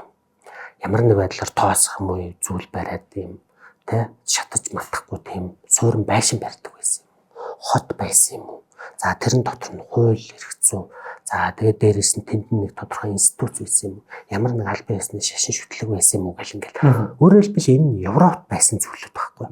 Европ байсан бүх зүйлүүдээрээ ингээ хэмжээр болгож. Тэгээд Европ бол одоо чинь шашин бол нэг юм байсан. Ийм шашинд ийм нэг юм институттай байх юм бол энийг шашин гэж үзнэ гэл. Тунгуут л энэ үзэл санаа нь өөрөлдвөл цаашаа дамжаал Маркс, Энгельстэй Маркс чарын их яриаггүй гэдэг юм а Энгельс рүү орсон байна. Тэгээ Энгельсээс цаашаа дараагийн сэтгэгч нар аваал те. Тэгэл дээрэс нэг Адам Смитээс авахуулаад те. Тэр чинь бол нөгөө хим мэднэсийг Монтескьюднэсийг маш сайхан үзсэн байгаа шүү дээ. Тэгээ эднэр маань ингэж ороод ингээд л явчихсан. Тэгээ Германы үн дээр чинь бол соёлоор нь ангилаад сүүлд нь Арнольд Томби чинь 1920-оос 40-50 он хүртэл нөгөө цуврал болон бүтээлүүдэд төрсөн. Тэрэн дээр нь иргэшлэлээр нь ангилаад тэгэл Монгол гэхээр нэг юм шоронд хоригдсон те өөрөөр хэлбэл гацаанд орчихсон нэг иргэн шил гэж тодорхойлол. Тэгээ энэ нь бол дахиж бараг сэрэхгүй байх гэсэн юм ангилалд ороод живж байгаа шин. Ингээл улс үндэстнүүдийг ангилаад байгаа юм л. Энэ дээр яг антропологийн шинжилгээ ухаан яаж хандсан юм бэ гэдэг их сонь. Антрополог бол энэ дээр ингэсэн байхгүй. Үгүй соёл болгон ялгаатай баримт. Гэхдээ соёл дотор нийтлэг юм байх уу? Байна. Хүн байхын одоо гол утга учир юу юм бэ? Учир зүггүй шууд хүнийг ягаачгүй байхад нь шууд бид нь халдаад л эсвэл худлаа хэлээл нөгөө хүнийг хуурч мэхлээл та алж чадаатай гэдгийг соёл болгон одоо юу гэдэг хүлээн зөвшөөрч юм уу эсвэл ханддаггүй тавьж байгаа. Тунгад үгүй. Хүн гэдэг чинь нөгөө humanity хүн гэдэг утгаараа хүний гим хийгээгүй байхад хизээч шийдэхгүй шүү дээ. Тэ хүний одоо юу гэдгийг өмч хөрөнгө рүү хамаагүй алдахгүй гэдэг нэг тэнд нэг юм нийтлэг үнд зүйлүүд байгаа байхгүй. Энийгээ бид нэр эрхэм чанар, үнэт зүйл, тэгэл нийгмийн хэм хэмжээ, эсвэл юу гэдгийг бичигдээгүй хууль, зан заншил маш олон төрлөөр ангилж байгаа юм. Тэгээд бид нэрийг дотор нь ялгаж. Тэгэхээр соёлд нийтлэг юмнууд байна. Энийгээ яг антропологчид одоо эдийн засгтэр ч гэсэн адилхан орж ирдэг формалист гэж ярьдаг тийм. Өөрөөр нийтлэг нэг зөв тогтолцоо байна. Ялгаатай тал байна уу? Байна. Тэр түүхэн үндснээс байгаль цаг уурынхаа онцлогоос гээд энэ байна. Эднэрийг бид нар бол яг субстантивистүүд гэж хэлдэг тийм. Эдийн засгийн антрополог ч юм ингээд явж байна. Танаа нар ч бас адилхан энийг яриад явдаг шүү дээ. Тэгэхээр тэр нөгөө субстантивистүүдээ ярьж байгаа юм нь бол хамгийн энгийн. Монголд байж байгаа малчид бүгд ижлэхэн яг зан үйл те амьдралын хөвшилтэй юу гэж зүгээр өөрсдөөс асуулт. Говийн малчин ямар вэ? Өсгөлдэж байгаа малчин ямар вэ? Тэ энэ уулархаг одоо ус говалтай за юу гэдгийг баян үлгий те манагаас ахуйд байж. За тэгээ наашгаа ховд энэ байж байгаа хүмүүс адилхан. Сүхбаатарын адилхан аж төрх хвшил. Ерөнхийдөө ижлэх юм байгаа байна.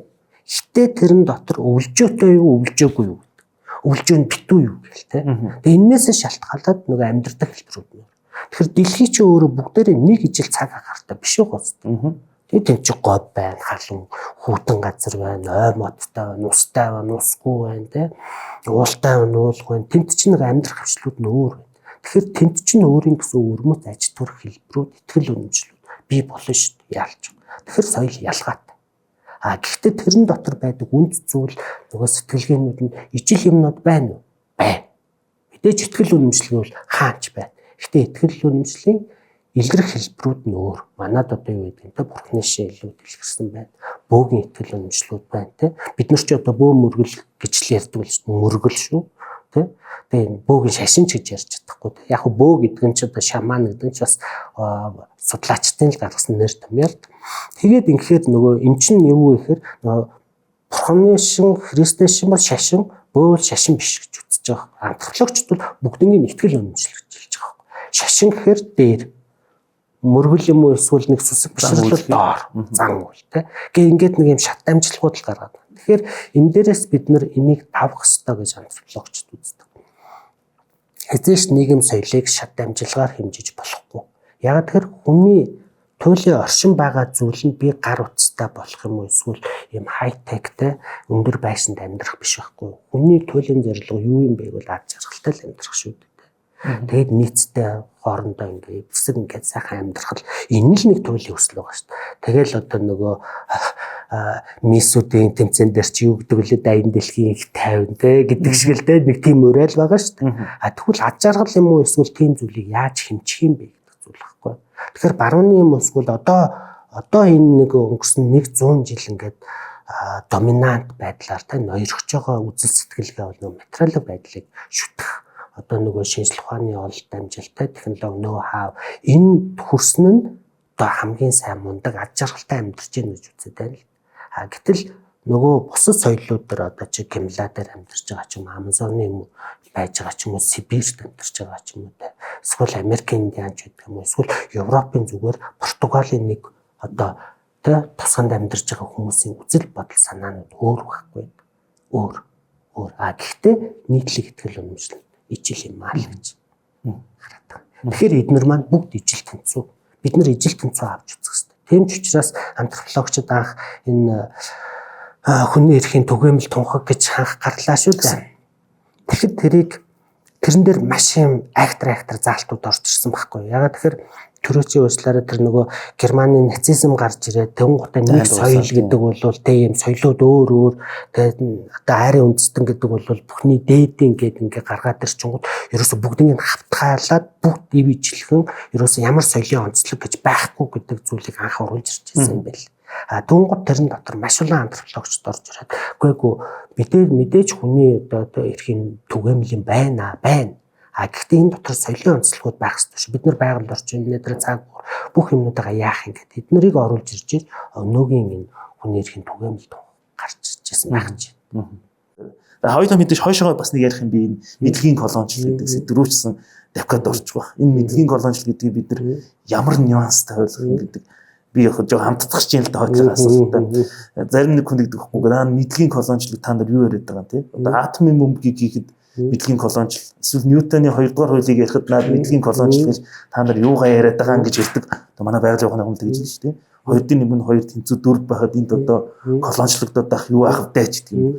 Тэгэхээр бид нар энэ нюансуудыг саяны энэ мэдлэгийн колоничлол гэдэг үг бол яг энэ саяны яриан дунд те хоёр талд экстрим хуваакцын яриан дунд гарч ирэх учраас би танаас эдрийг нэг багцлаад яг нюансыг гаргаж өгөөч л гэж хүсэж байгаа юм л да. Энэ асар нюанстай зүйл яваад байгаа шүү ба миний бодлоор. Харин тийм ээ. За манай дээр нэг иймэрхүү номнууд нэлээд дэх үе заа зинчүүд хизээч хөвлөгдсөн юм дээ. 2016 7 он хавцаа юм байна. Энэ нийгэм соёлын хүн судлалын удирдгал гэдэг нэг ийм ном байгаа. Энэ та хоёр татахгүй яах вэ? Би баг зургийн судал чи зургийг оруулчихлаа тий.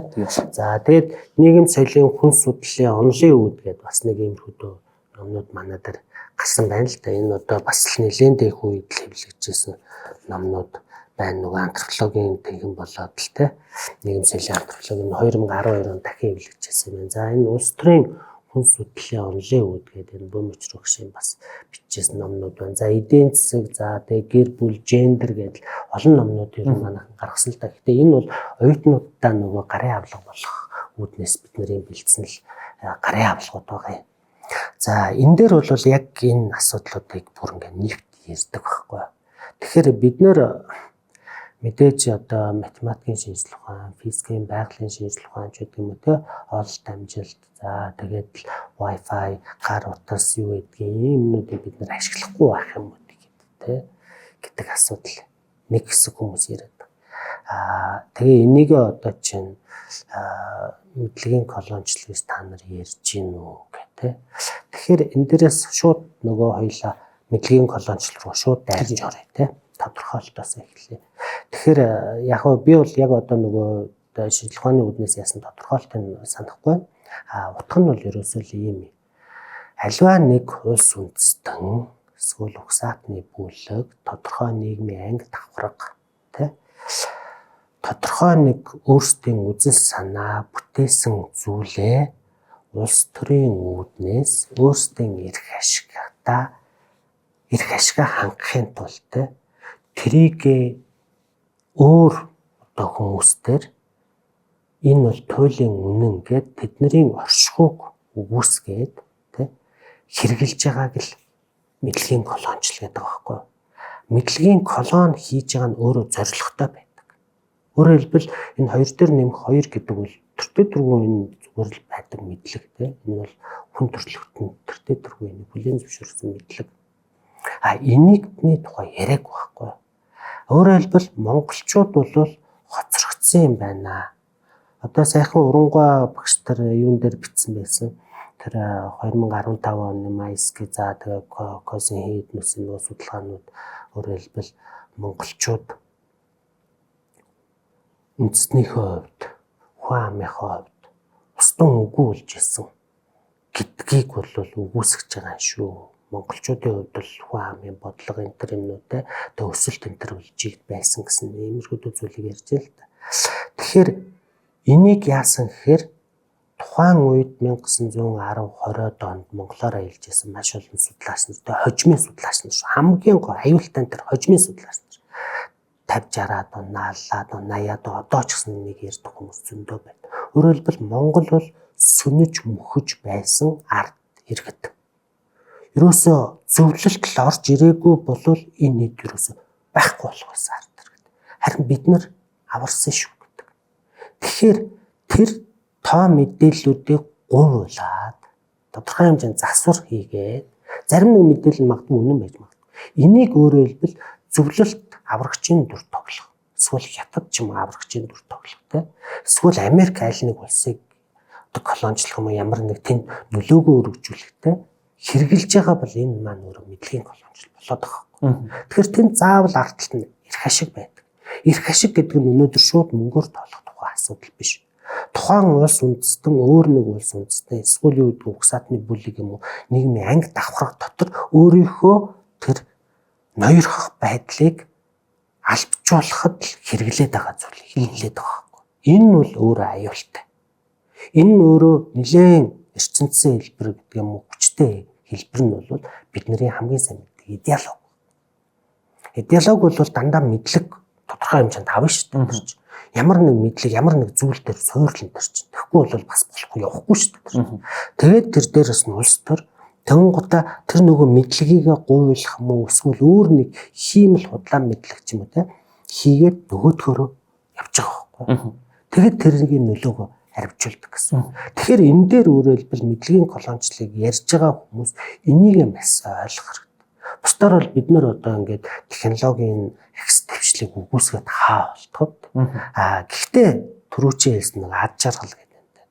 Хүн ер нь ямар байх хэвтэй. Эцэст нөгөө нас урж байгаа хүмүүсээс хамгийн сүлд нь гэл нэг юм одоо юу лээ chicken soup гэдэг шиг те нэг ойлголтууд авдаг шүү дээ. Яриа та одоо ер нь юунд их харамсаж байна, юунд их баярлж байна гот нөгөө хүн за тэртээ түрүү өгөх нь тодорхой болчлаа. Одоо би ер нь юу байсан бэ? Хамгийн аж аргалтай мөч юу байсан бэ гэдгийг ярьдаг шүү дээ. Тэгэхээр хүний туйлын хүсэл юу юм бэ? Өнөөдрийн материалын хэрэгцээ юм уу? Эсвэл тэ гой ганган харагдаж нөгөө хүмүүсээр үнэлэмж авах нь юм уу те.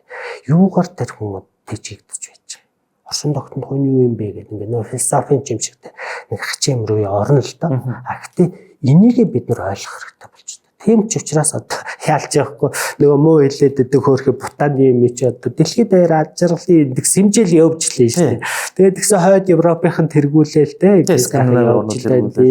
Тий. Тэгэхээр эн чинь тэгээ Монгол хүнээс одоо чинь ингээд зүгээр нэг малчин хүнээс очиж асуул та тий. Эсвэл юу гэдгийг зүгээр нэг ажлаа хий явж байгаа албаа агч нэг эрэгтэй ч юм уу эмэгтэй хүнээс асуул та. Та ер нь яавал сайхан байх юм? Нөө сэтгэл амар байхыг хэлж байгаа хэвээр тий. Сэтгэл амар гэдэг чинь юу юм бэ?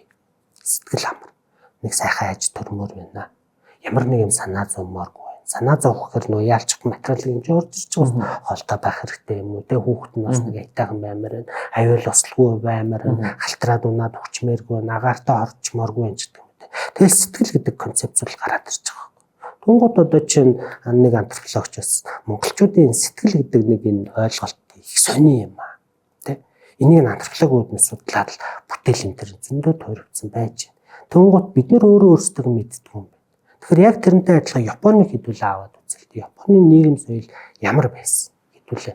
Бенедикт Андерсон одоо юу гэдгийг те Рут Бенедикт хэмээднээсээ бүгдээрээ ингээл аваад үзэл та те. Тэнгуут тэд нар бол юуг тодорхойлсон гэхээр Японы соёл нь өөрөө өвөрмөц юм байна. Өвөрмөцтэй нэр хүндээ амгих те. Чухалчилдаг. Өөрөөр хэлбэл тэр honor гэдэг юм уу те эсвэл нөгөө элсамдаа хүрэх юм уу гол нэр төрөөрөө бид нар амьдсуудаг. Тэгээ нийгэм нь яадаг вэ гэхээр нийгэм нь тодорхой хүнд чи ямар нэг байдлаар энэ хамт амьдарч байгаа хүмүүс дотроо нэр хүндээ алдах юм бол чи оршин тогтнох хэрэг алдчихж байгаа байхгүй те. Япон ийм соёлтой юм байна. Ерөнхийн нэг жоохон гол тулгууруудын нэг нь шүү дээ. Ганц энэгээр биш. Тунгууд Америк ч юм уу эсвэл Европын ч юм уу энэ соёлууд маань өөрөө юу юм бэ гэхээр эргэцүүт мэхтэй. Өөрөөр хэлбэл нэг юм дүрм гаргаад тэр дүрмэнд хамрагдаж амьдрах хэвээр. Тэр нь эзэн хааных байж болно. Ямар нэг диктаторик байж магадгүй тий хамаа байхгүй. Тэгээд тэрийг дагаагүй бол паниsh. Өөрөөр хэлбэл тэр үнийг шийтгдэг. Тэгэхээр тэдний нийгэм нь дүрм хууль гэхээс илүү шийтгэлийн нийгэм байж үзэж байгаа юм л антропологч. Тэгэхээр шийтгэлээ сайх юм уу ямар нэг байдлаар тэрнээс болж иж нийгэмдээ бие зов авч явах. Япон бол илүү нэр хүндээ, илүү хэрхмэлдэгч. Тэгвэл монголчууд их юу юм бэ гэл тээ. Бид нар ингээд тэгвэл нөгөө нийгэм соёлоодын суурьуд нь их өөр харагдаад байгаа байхгүй. Гэхдээ нийтлэг юм байна уу гэдгийг байна гэж ярьсан. Энэ дотор нөгөө технологийн хөгжлийн тэр юмнууд нь ороод ирсэн юм шүү дээ. Япон одоо ч гэсэн яг л тийм нэр хүндээ асар хэрхмэлдэг. Өөрөөр хэлбэл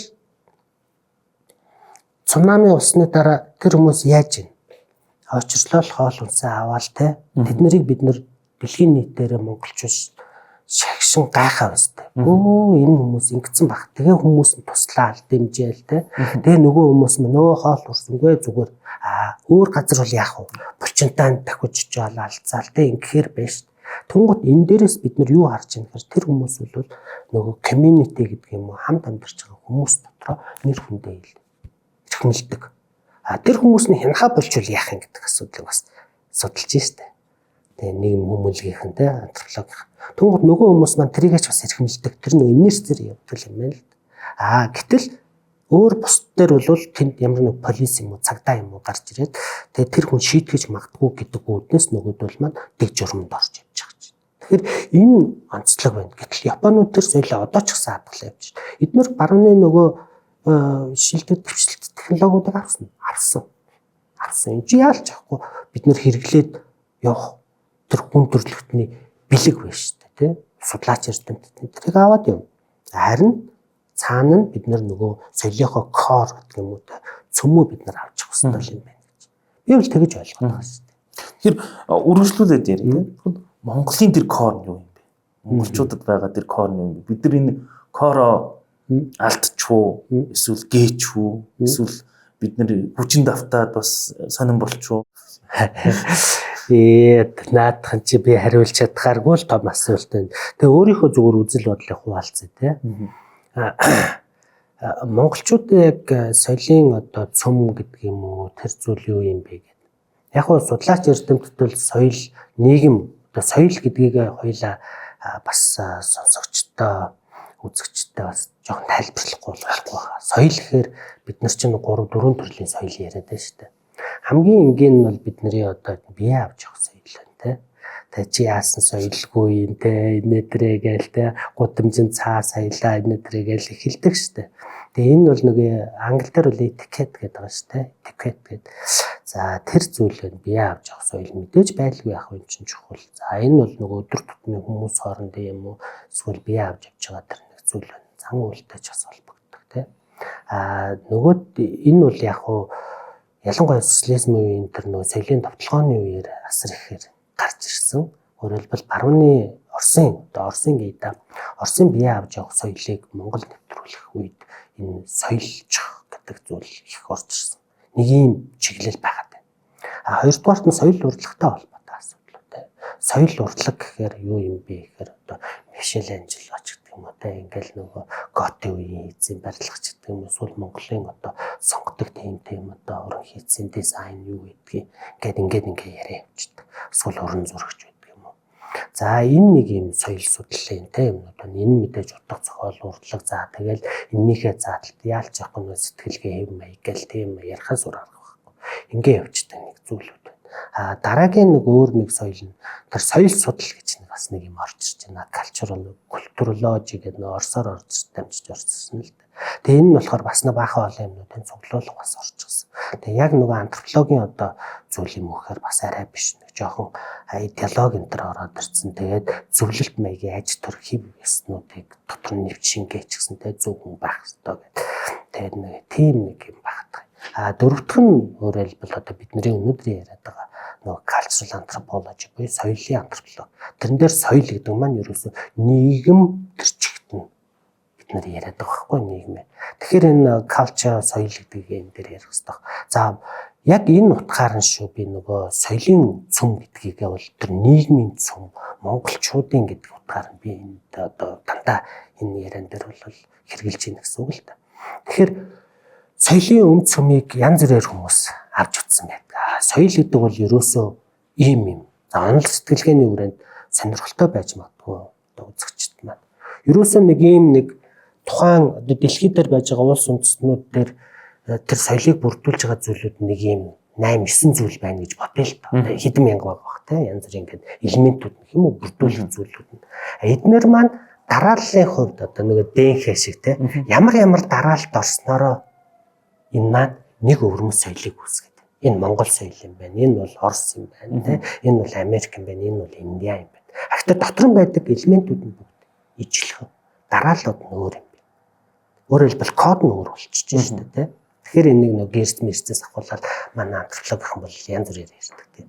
Тэгэхээр энэ бол соёлын паттерн гэж хэлээд байгаа юм л хээ гэдэг юм уу те. Дарааллууд нь өөр хэлбэл хаана явж байгаа. Тэгээ энэ нөгөө зан үйлийн дээр баах хоол юмуд орчиж байгаа. Нөгөө нэг хэсэг бас нэг хэсэг хүмүүс болохоор ерөөсөө ингээд соёл гэдэг зүйл бол үндсэн гол цөм нь бол те тэр байгаль юм байна. Өөрөөр хэлбэл энэ environment гэдэг байгаль юм уу хүрээлэх орчин гэж одоо яриад та байгаль гэхэр манайх ч одоо явц утгаар нь яваад орчин. Тэгэхээр хүрээлэх орчин юм байна. Хүрээлэх орчин. Тэгээд дээрэс нь тэр хүмүүсийн нөөц асуудал юм. Энэ жоохон эдийн засгтай холбоотой яаж хадаад байх. Нөөц гэдэг маань бас нөгөө хүрээлэх орчин дотор ч бас явж байгаа шүү дээ. Тэгвэл тэрийг ашиглах технологийн асуудал байна. Технологи гэхээр бид нар одоо ингээл уулуур амар том технологиуд ярих бодох хэрэггүй л дээ. Зүгээр л тэрэн дээр аж төрх хэлбэрүүд нь юу юм бэ? Бэлчээрийн мал аж ахуй юм уу? Газар тариалан юм уу? Эсвэл нөгөө юу гэдгийг технологийн одоо чинь тэ интернет хангах ч юм уу? Эсвэл нөгөө өөр юу гэдгийг ажиултур юм уу? Энэ төрөг. Тэгэхээр эдгээр энэ гурван үндсэн зүйл байдаг юм байна. Тэгэл нөгөө Julian Stewart эдгээр тэрний одоо чинь cultural ecology гэдэг чиглэлийн энэ чиглэлийг хөгжүүлээ явуулсан байна. Нөгөө хэсэг нь болохоор psychology класс нь одоо чинь сэтгэл судлалын антропологи маш том салбар байдаг шүү дээ. Тэнгуут тэн дээр ч өөрөөр хэлбэл хүмүүс маань энэ байгаа хүрээлэхийн нэг үндсэн зүйлүүдээс ахуулаад энэ дээр хүмүүсийн сэтгэлгээний хэв маягууд нь өөр юм биш үү гэл. Янз бүрийн одоо галзуу те салбарууд зөндөө байна. Тэгэхээр би бол энэ дээрээс ингээ харахаар ер нь бол монголчууд арай илүү те нөө хүн чанартай энэ төрөл янз бүрийн мэдээнүүд байна л да. Яг надад ашигтай мэдээг бол би сурвалжуудаас хаанаас түүж болно шүү дээ. Өөрийгөө батлахын тулд. Гэхдээ тэгж болохгүй те. Ерөнхий нийтлэг байх хэрэгтэй юм чинь. Тэгэхээр нөгөө соёлыг тодорхойлъё гэж байгаа бол. Тэгэхээр хамгийн их нийтлэг байсан зүйл гэхээр монголчуудын гэх юм уу эсвэл бэлчээрээ мал аж ахуй эрхэлдэг те аж ахуйтай байсан одоо нүүдэлчин гэдэг хоёр юм дотор хийгээ те нүүдлийн соёлтой ч гэдэг юм уу ийм хүмүүс маань гэхээр Монгол байна. За нөгөө бороод туваа муваа ороод ирнэ өөрлөгчүүд маань ороод ирнэ за тэгэл төвд мөд те биднэрийнхэр бол энэ нэрээ шигээд байгаа. Дотоод Аз гэж бид нэр хэлээд байгаа юм л да. Энэ дотоод Аз буюу Монголын эзэнт гүрэн эсвэл нүүдлийн маягтай хэв маягтай ч юм уу тийм соёлын одоо цөмтэй байсан хүмүүс дотроос бид нар хайвал Монголоо илүү тодорхойлж гаргах байхгүй. Мэдээж энэ дотор нь буддын юм уу, исламын юм уу, эсвэл христийн шин дамгаалц улсууд байна. Гэтэ тэн дотор нэг нийтлэг юм байна. Тийм учраас одоо чинь нөгөө ЮНЕСКО нүүдлийн соёл хэрэгслийг судлах олон улсын хүрээлэн гэдэг Монголд байгуулагдаад байна шүү дээ. Тэр чинь монголчууд бол их алсыг харсан том Оросд гэдэг байхгүй зөвхөн монгол соёлын тухай яриад байгаа юм биш. Тийм. Тэгээд эндээс ингээ харах юм бол монголчууд бол ер нь бол нөө одоо болон багш биш дээ. Сэнжийн Дулам гэдэг том байсан Сүйс бас профессор багш хэлдэг нөө символ буюу те бэлэгдэл гэдэг зүйл байдаг. Нэг бэлэгдэл бас их байсан юм. Бэлэгдэл гэдэг маань өөрөө нийгмийг авч явдаг өөрөлдөл дүрм котлсон дүрм байгаа байхгүй. Тэр дүрмийн цааталт нь одоо юу гэдгийг те no waste хаягдал байхгүй шүү. Тэгээ доктортой хөгжлөө чинь яг нөгөө үндсэн суурьд ороод ирж байгаа байхгүй. Энийг нөгөө тайлхан л баг. Тэгээд хүүхдийг 3, 4, 5 настай хүүхдийг тэр олон том юмыг ойлгуулахын оронд зүгээр шууд бэлэгдлэр кодлж өгч байгаа байхгүй. Нөгөө хүүхд өөрөө unconscious гэдэг шүү дээ. Хумсаргүйгээр нөгөөдгийг хийгээ эхэлнэ. Дараа нөгөөд нь хумсарт нь орж эхэлдэг юм байна. Тэгэхээр энэ бол нэг талаараа бэлэгдэл. Нөгөө талаараа би бол яг сүүлийн үеийн судалгаанууд дээр ritual буюу зан үйлийн маягтай юм байна гэж би бол хараад байгаа. Бэлэгдлийн хоёр бие нэг нөхөн шүү дээ. Тэгэхээр зан үйл манай Монголд асар их байдаг. Бус улсууд ч байгаа. Гэхдээ нөгөө зан үйлээ эрхэмлэх гэдэг зүйл юм уу? Айгүйх байхгүй. Тэгээд энийг ингээ харахаар бид нар өнгөрсөн 200 жил байна уу 500 жил байна уу ингээ хараа эсвэл социализм үеийг ингээ аваад үзэхээр тэр зан үйлүүд алдагдах тусам тэр бэлэгдлийн юмнууд алдагдах тусам бид нар өөр соёл руу уусах тийм процесс явдаг юм болов уу гэж би бол тэгээд дүгнээд байгаа. Одоо 90-ад оноос хойш бас манад нэг яригддаг зүйл бол энэ неолиберализмын дагуулгаа их орж ирлээ. Дэлхийн дагуулгаанд цохигдож бид нар цогж байгаа шүү. Түүнээс зөвхөн Монголд ирээд зөвхөн Монголыг онцолж байгаа даваачаад туршчихсан юм шиг ярьж болохгүй байх. Энэ бол ингээд дэлхийн өөрөө 90-ад онд нэг юм дагуулгаар ороод явж ирсэн. Одоо тэр дагуулгаанаас ухрах маягтай болоод юм чинь болохгүй байна гэдэг юм. Одоо ч гэсэн энэний уулмөр хүчтэй байдаг л да. Хүмүүстэй ярангууд төрүүл асар муу менежер гэдэг үгийг ингээд бүр догма хэмжээнд үлээгээд өгсөн тоххой. Бэлэн мөнгө тараах муу гэдэг. Энэ ойлголтууд бол ингээд бүр юм догма шинжтэй болсон тоххой. Шашны ариун судар дээр бичсэн юм шиг ярьдаг. Тэгээд тэрний заримдаа би чаленж хийдэг. Наа чинь яг үний ягаад төр заримдаа төрийн хийж болох юм зөндөө бүгдийн хувийн хвшлж чаддаг. Зарим хүмүүс бол одоо хувийн хвшиж үтцсэн байж тээ. Одоо 90-ад оны тэр нэг хүчтэй эффектийн үр дүнд гарч ирж байгаа нэг илэрлэл нь бол миний бодлоор нэг тийм нэг бол хувийн хвшил бүгдийг шийднэ. Нөгөө нэг хэсэг хүмүүс нь магадгүй нөгөө хуучин социализмын үйлдвэрлэлүүдийг төр бүх юмыг дэмжиж авч явах хэрэгтэй гэдэг. Одоо тэгээд бас л миний өмнө нэг хоёр туйл гарч иж байгаа байхгүй тий. Төр бүхнийг шийднэ эсвэл хувийн хвшил шийднэ гэдэг. Одоо яалчгүй неолиберализмын одоо тэр үе ороод ирлээ. Тэгэхээр төр гэдэг зүйл нөгөө уламжлал гэдэг бас их хайхтар ойлгосон. Сүүлд нь аяйлаа нэг задлж ярив. Уламжлал гэдэг юм уу нөгөө түүхэн процессоо ингээ хараад явхаар бид нар төрийг илүү их дээдлсэн байдаг байхгүй дандаа. Төрөмийн сүл төршөө гээл тэ хөрчүүлийн амд ингээ бүр орчихсан ингээ яваад байдаг. За тэгвэл төр гэдгийг хоёр төрийг хоёулаа ялгаад үзье л да. Нэг нь социализмын үеийн төр. Одоогийн төр хоёрыг яар. Тэгэхээр энэ хоёр төр гэж байгаа төрийн цааталт мэдээж хүн байгаа, дүрм журм байгаа, тэгээ бахан бэлэгдлүүд янз бүрийн юмнууд байж байгаа, тийм үү? Институцүүд байж байгаа. Тэгвэл социализмын үеийн төрийн хувь хүний эрх ашигыг хоёулаа авч үзье л да. Та социализмын үеийн ерөнхий нарийн бичгийн дарга бай, сайд бай. Та хувийн өмч эзэмших хэрэгтэй байсан. Ирэхгүй байсан. Байхгүй шүү дээ. Тэгээ амны өмчтэй болохоос хувийн өмч байхгүй. Та тэр ашиглаад тэртээ дөрөв өөртөө юм авч чадахгүй юм чинь та яаж ажиллах юм? Тэр төрийн төлөө ажиллахаас өөр яах юм? Өөртөө юм авахгүй шүү, танд авилга байхгүй. Байх юм бол та толгоогүй болно шүү дээ бүр. Нийгэм нь угаасаа тийм байсан байхгүй. Тэгэхээр тэр хүн өөрт байгаа эрч хүч энэ төр юм хүмүүс зориулахаас өөр яах юм? Тийм ч учраас нөгөө непотизм гэдэг юмыг тэр үед их ярьсан байхгүй. Тэртээ дөрвөө энд байгаа нөөц баялагийг би өөртөө авч чадахгүй. Авч чадахгүй учраас хэрвээ хүн хувьч чанартай гэж үзэх юм бол индивидуалист. Тэгэх юм бол энд байгаа нөөц баялагийг би өөртөө ашигтайгаар яаж зарцуулах вэ? Дарга байна гэж үү. Тэгвэл би өөрийнхөө хамаатан садны юм уу таньдаг хүн, нутаг орныхоо хүнд тэр нөөцөөс хуваарлахыг бодно даа. Гэхдээ хувьд нь биш. Хувийн өмч байхгүй ч. Тэгэхээр ажилд авах юм уу эсвэл ямар нэг байдлаар ингээд хийхээр тэр хүн яаж гэнэ үү? Нөгөө нийтийн өмч гэдэг байгаа, төрийн өмч гэдэг байгаа зүйлийг тэгж ашиглаж байгаа байхгүй юу? Өөрөөр хэлбэл ашиглах нь эсвэл зүгээр л шудраг байдлаар яг нөгөө ингээл мэрит зарчмаар нь өрсөлдүүлэл хүнийг ажилд авдаг ч юм уу. Ийм зарчим байна. Энэ нэг тусдаа төвцүүлж. Нөгөө талд нь одоо байгаа дарга нарыг аваад үзэл. Одоо байгаа дарга хувийн өмчтэй байх хэрэгтэй юм. Хэрэгтэй. Таны ах トゥ хамаатан садан зөндөө компанитай байна те. Тэгвэл та энд байгаа нийтийн өмчөөс тогооноос та авах боломжтой байхгүй. Боломжтой. Хин нэгэн давуу байдал өгөнө гэдэг. Тийм учраас ийм байна. Тэгэхээр одоо ард иргэдийн буруу биш. Ард иргэд энэ актер нарийн юмнуудыг те заавал ингээл судлах албагүй шүү. Социализмын үеийн дарга байсан байгаа байхгүй. Ягаад гэвэл би нутгийнх нь танаа нутгийн намайг ажилд авдаг байсан байхгүй. Яаж хийж байгаа тусалдаг байсан байгаа байхгүй тий. Таны ганц нөөц болцоо буюу ресурс буюу нөөц чинь тэр байсан. Тэгээд над яадаг тэр чинээгээр би танд дуртай байсан гэсэн. Тийм ч учраас нөгөө нутгизм гэдэг тэр зүйл чинь тэр үед хамгийн хүчтэй болсон гэсэн. За одоо тэгэхээр тэг шаардлага байхгүй шүү дээ. Би нутгийн ах гэж чамдаар очлоо. Чи үгээд яах вэ? Би туслая гэж нэг туслах бах те. Туслахгүй бол туслахгүй. Тэгээд дээр нь мөнгө өгсөн хүн рүү нөгөө ёс зүйгүй хүн болвол тэр лөө халтраад орчих магадaltaй байгаа. Тэгэхээр энэ нөгөө төр гэдэг төрийг төлөөлж байгаа дарга нарын асуудал чинь ийм зөрүүтэй байгаа. Тэгэхээр настав төр хүмүүс төр социализмын үеийн төрийг шүтгэс өөр яах юм? Оо мундаг сайхан. Одоо байгаа төрийг муулахаас өөр яах юм? Тэ? Тэгвэл энээс хоёулаа бүр үсрээд урагшаага жоох явъя л да. Нөгөө ярьдгаар чигс адыгаа дээр тэ. Хүн болгон мэддэг юм чи. Тэгэхээр тэр хүн тийм юм байсан юм уу? Тэ? Төр одоо гадны судлаач зарим нөгөө төрүүчийн нөгөө соёлоор ангилж зэрлэг бүдүүлэг гэж ангилдаг хүмүүс ч бол Монголыг төрвүү гэжсэн шүү дээ.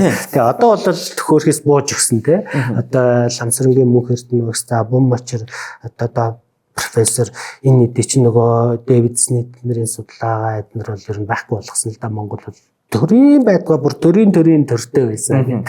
Тийм тий ярьсан. Тэгэхээр тэр үеийн төр ямар байсан бэ? Хувьдаа ашиг авах юм уу? Тэгээ хувь хүний өөрөөр хувьч чанар байсан юм уу? Тэгээ тэд нар яаж засгалдаг байсан? Засаглах онцлог нь юу байсан юм бэ? Тэ? Тэгэхээр нөгөө өмч хөрөнгө нөөцийн асуудлууд гарч ирнэ. Эдийн засгийн талаас нь одоо өөр чи ойрхон учраас би дэлгэрээ яриад байна те. Тэнгууд тэр хүмүүс ямар байсан? Нэг хэдэн мал байгаа өстэй. За тэгэл тэрэн дээрээ суурлаад нэг хэдэн худалдаачдаг дээрэмдэж энэ суурь эргэжлэг дээрэмдэг байсан гэсэн тийм л юм ярьдаг байсан. Гэтэл тэд нар чинь нөгөө философи нь бол no waste, minimalist making амьдралын хэв загвартай.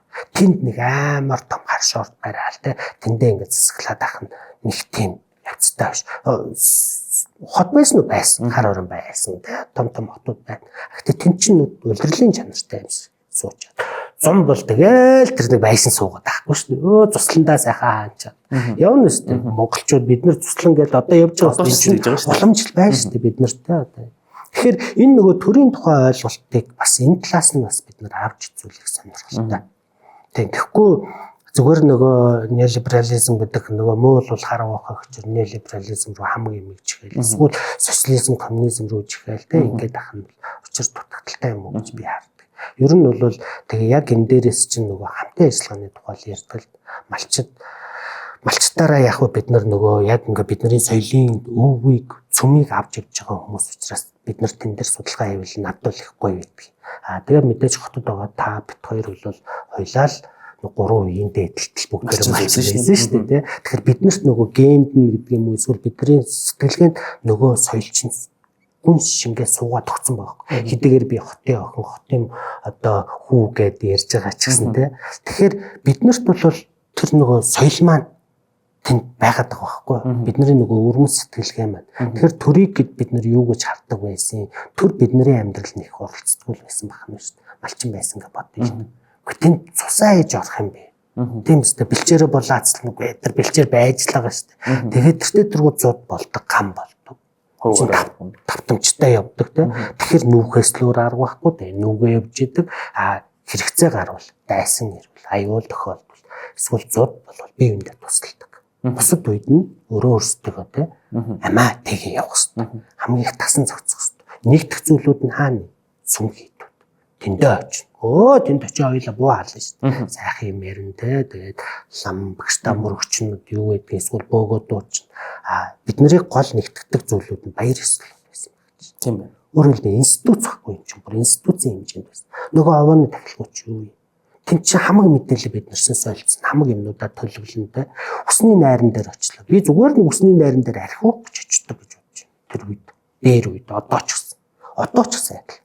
Би тэнд мэдээлэл солилцох гэж нөгөө хүмүүстэйгээ тэ хамтарч ажиллах гэж ямар нэг бизнесээ ярих гэж би тэнд очдог байхгүй. Бусдаар нөх хүүхдийн найран дээр очиод бэлэг өгөлгүй яах вэ? Тэн чинь би бас хүндэтгэлээ илэрхийлж очиж гэдэг маань би чамтай санаа нэг байгаа шүү. Ямар нэг байдлаар тэ хамтарч шүү гэдэг юм хэлж ийн гэсэн үг шүү.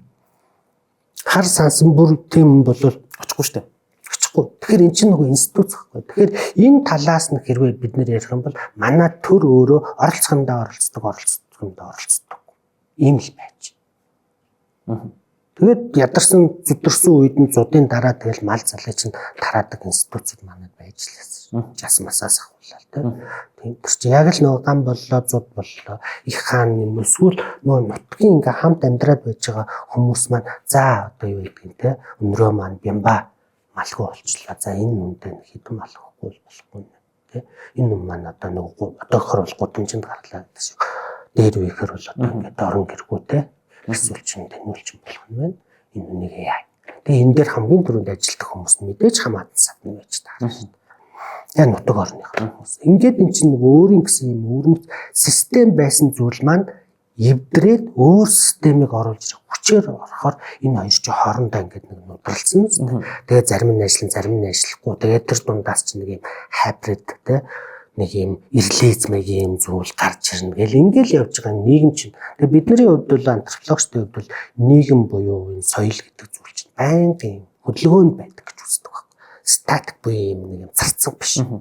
Ихэнх хүмүүс бол яадаг вөхөр ингээд зарцсан байдлаар юмыг харчаад ийм л байх хэрэгтэй гэдэг үгүй юм чинь байнга хөдөлж өөрчлөгдөж. Гэхдээ цөм бол маш удаан өөрчлөгдөв. 200-300 жил доор ажилтай.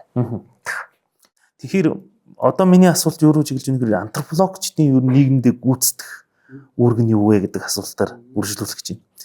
Үлдээ антропологчид өөрсдөө хамгийн их шүүмжилдэг.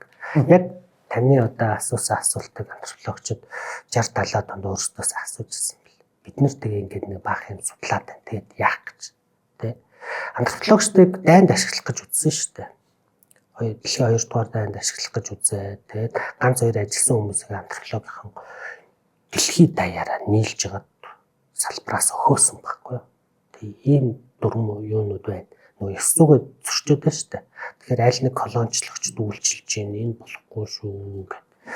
Тэгээд энэ өөрөө бас нэлээд антропологчтой болгоомжлолт оруулсан. За ер нь бол том гүрнүү те ялангуяа одоо чинь одоо захиргаа аталтын маягтай ч юм уу те эсвэл одоо нэг хүн дарангуйлсан систем ч гэдэг юм уу ийм зүйл дээр бол тухайн мэдлэгийг буруугаар ашиглах аюултай юм байна. Одоо чинь манай нэг зарим нэг хөрчтөр бол ийм асуудлууд гарч ийн л да. Зөрүүдээр. Тэгэхээр одоо 3 дахь жишээ оруулаад шүү дээ. Тэгэхээр энэ асуудал дээр антропологч жоохон болгоомжтой ханддаг үнэн. Тий.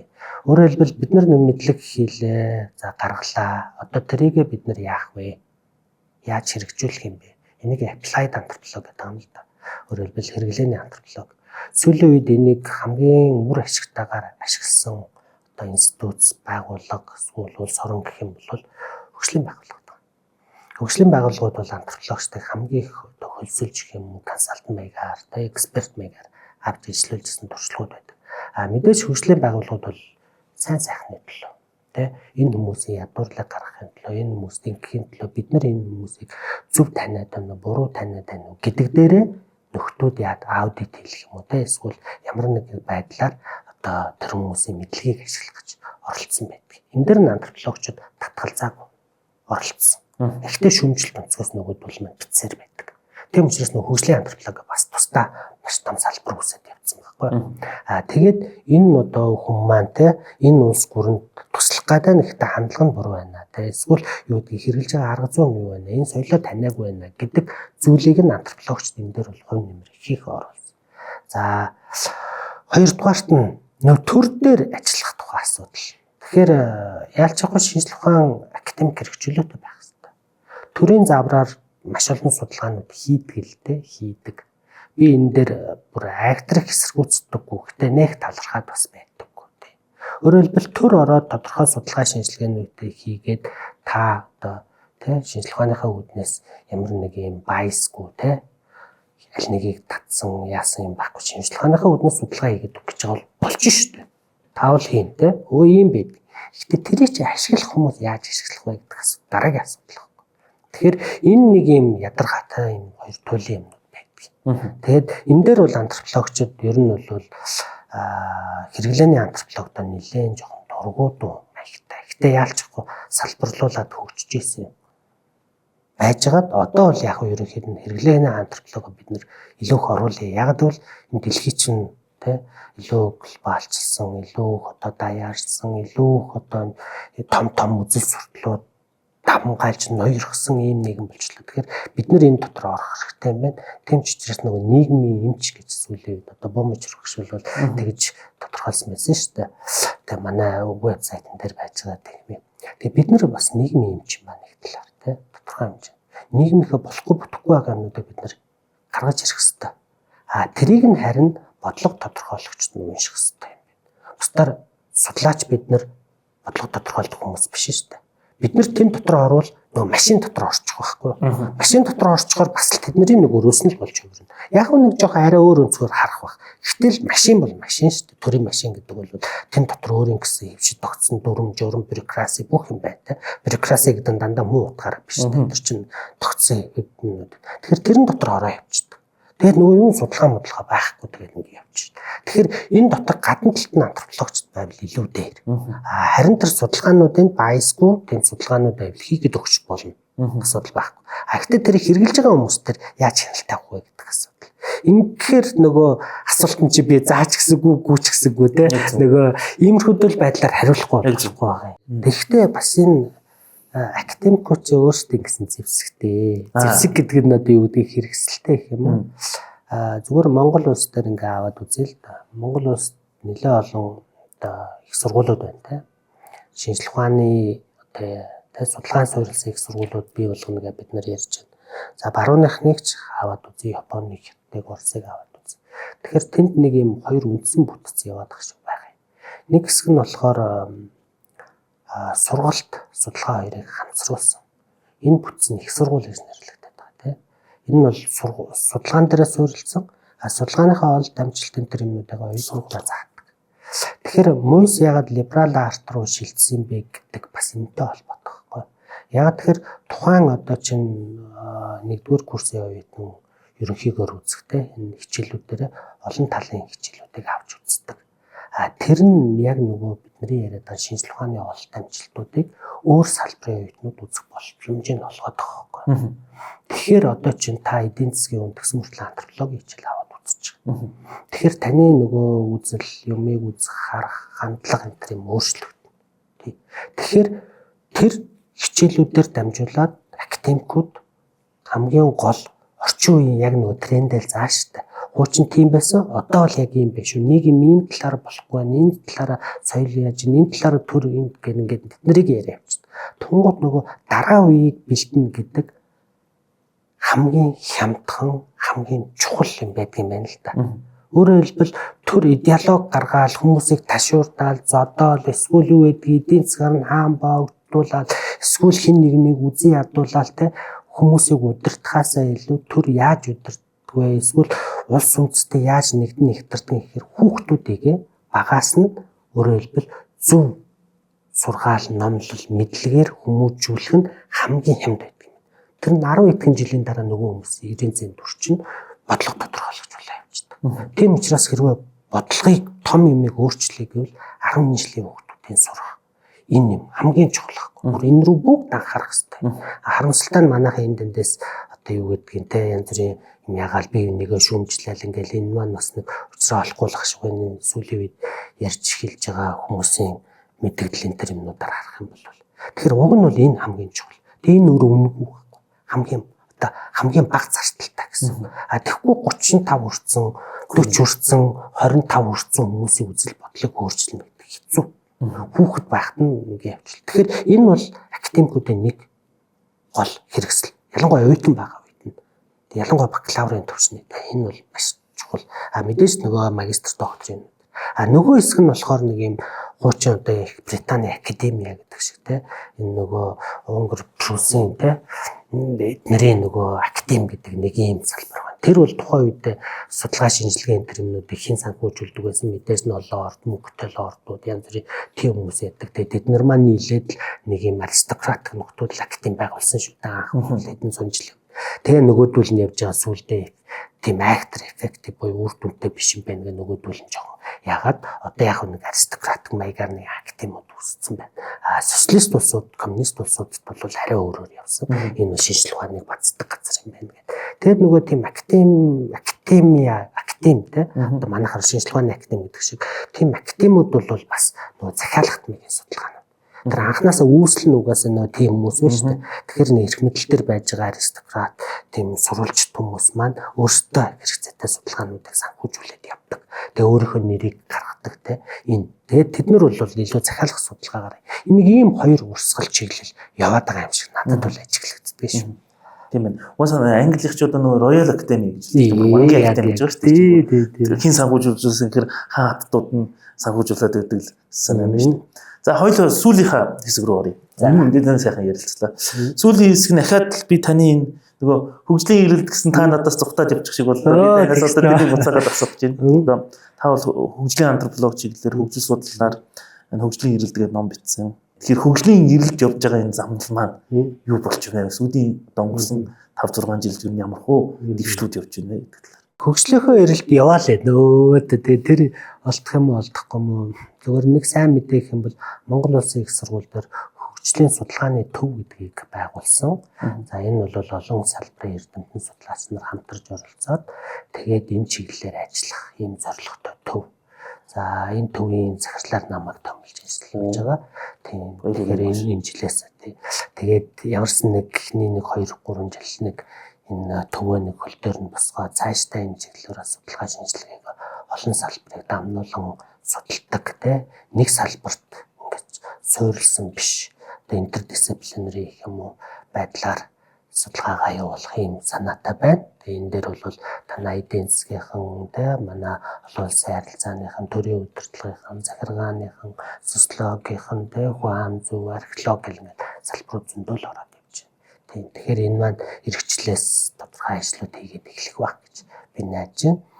За судалгааны хувьд бол түрүү хоёулаа нь хоршоо моршоог хальт дурдаад өнгөрлөө. Малчтын бүлэг энэ төр юмнуудыг ярьлаа. Малчт маань бас тодорхой хэмжээнд тасан зохицох чиглэлээр те илүү байдаг биднээс илүү шүү дээ. Ер нь бол хотод байгаа хүмүүсээс бид нар ч гэсэн бас нөгөө юм байж байгаа юм чи өгдөл нь байж байгаа юм чи бас арай л илүү тасан зохицдог гадаад явахаараа өөрийгөө хардаг байлгүй дээ. Манай залуучууд өөрсдөө сайн харж байгаа.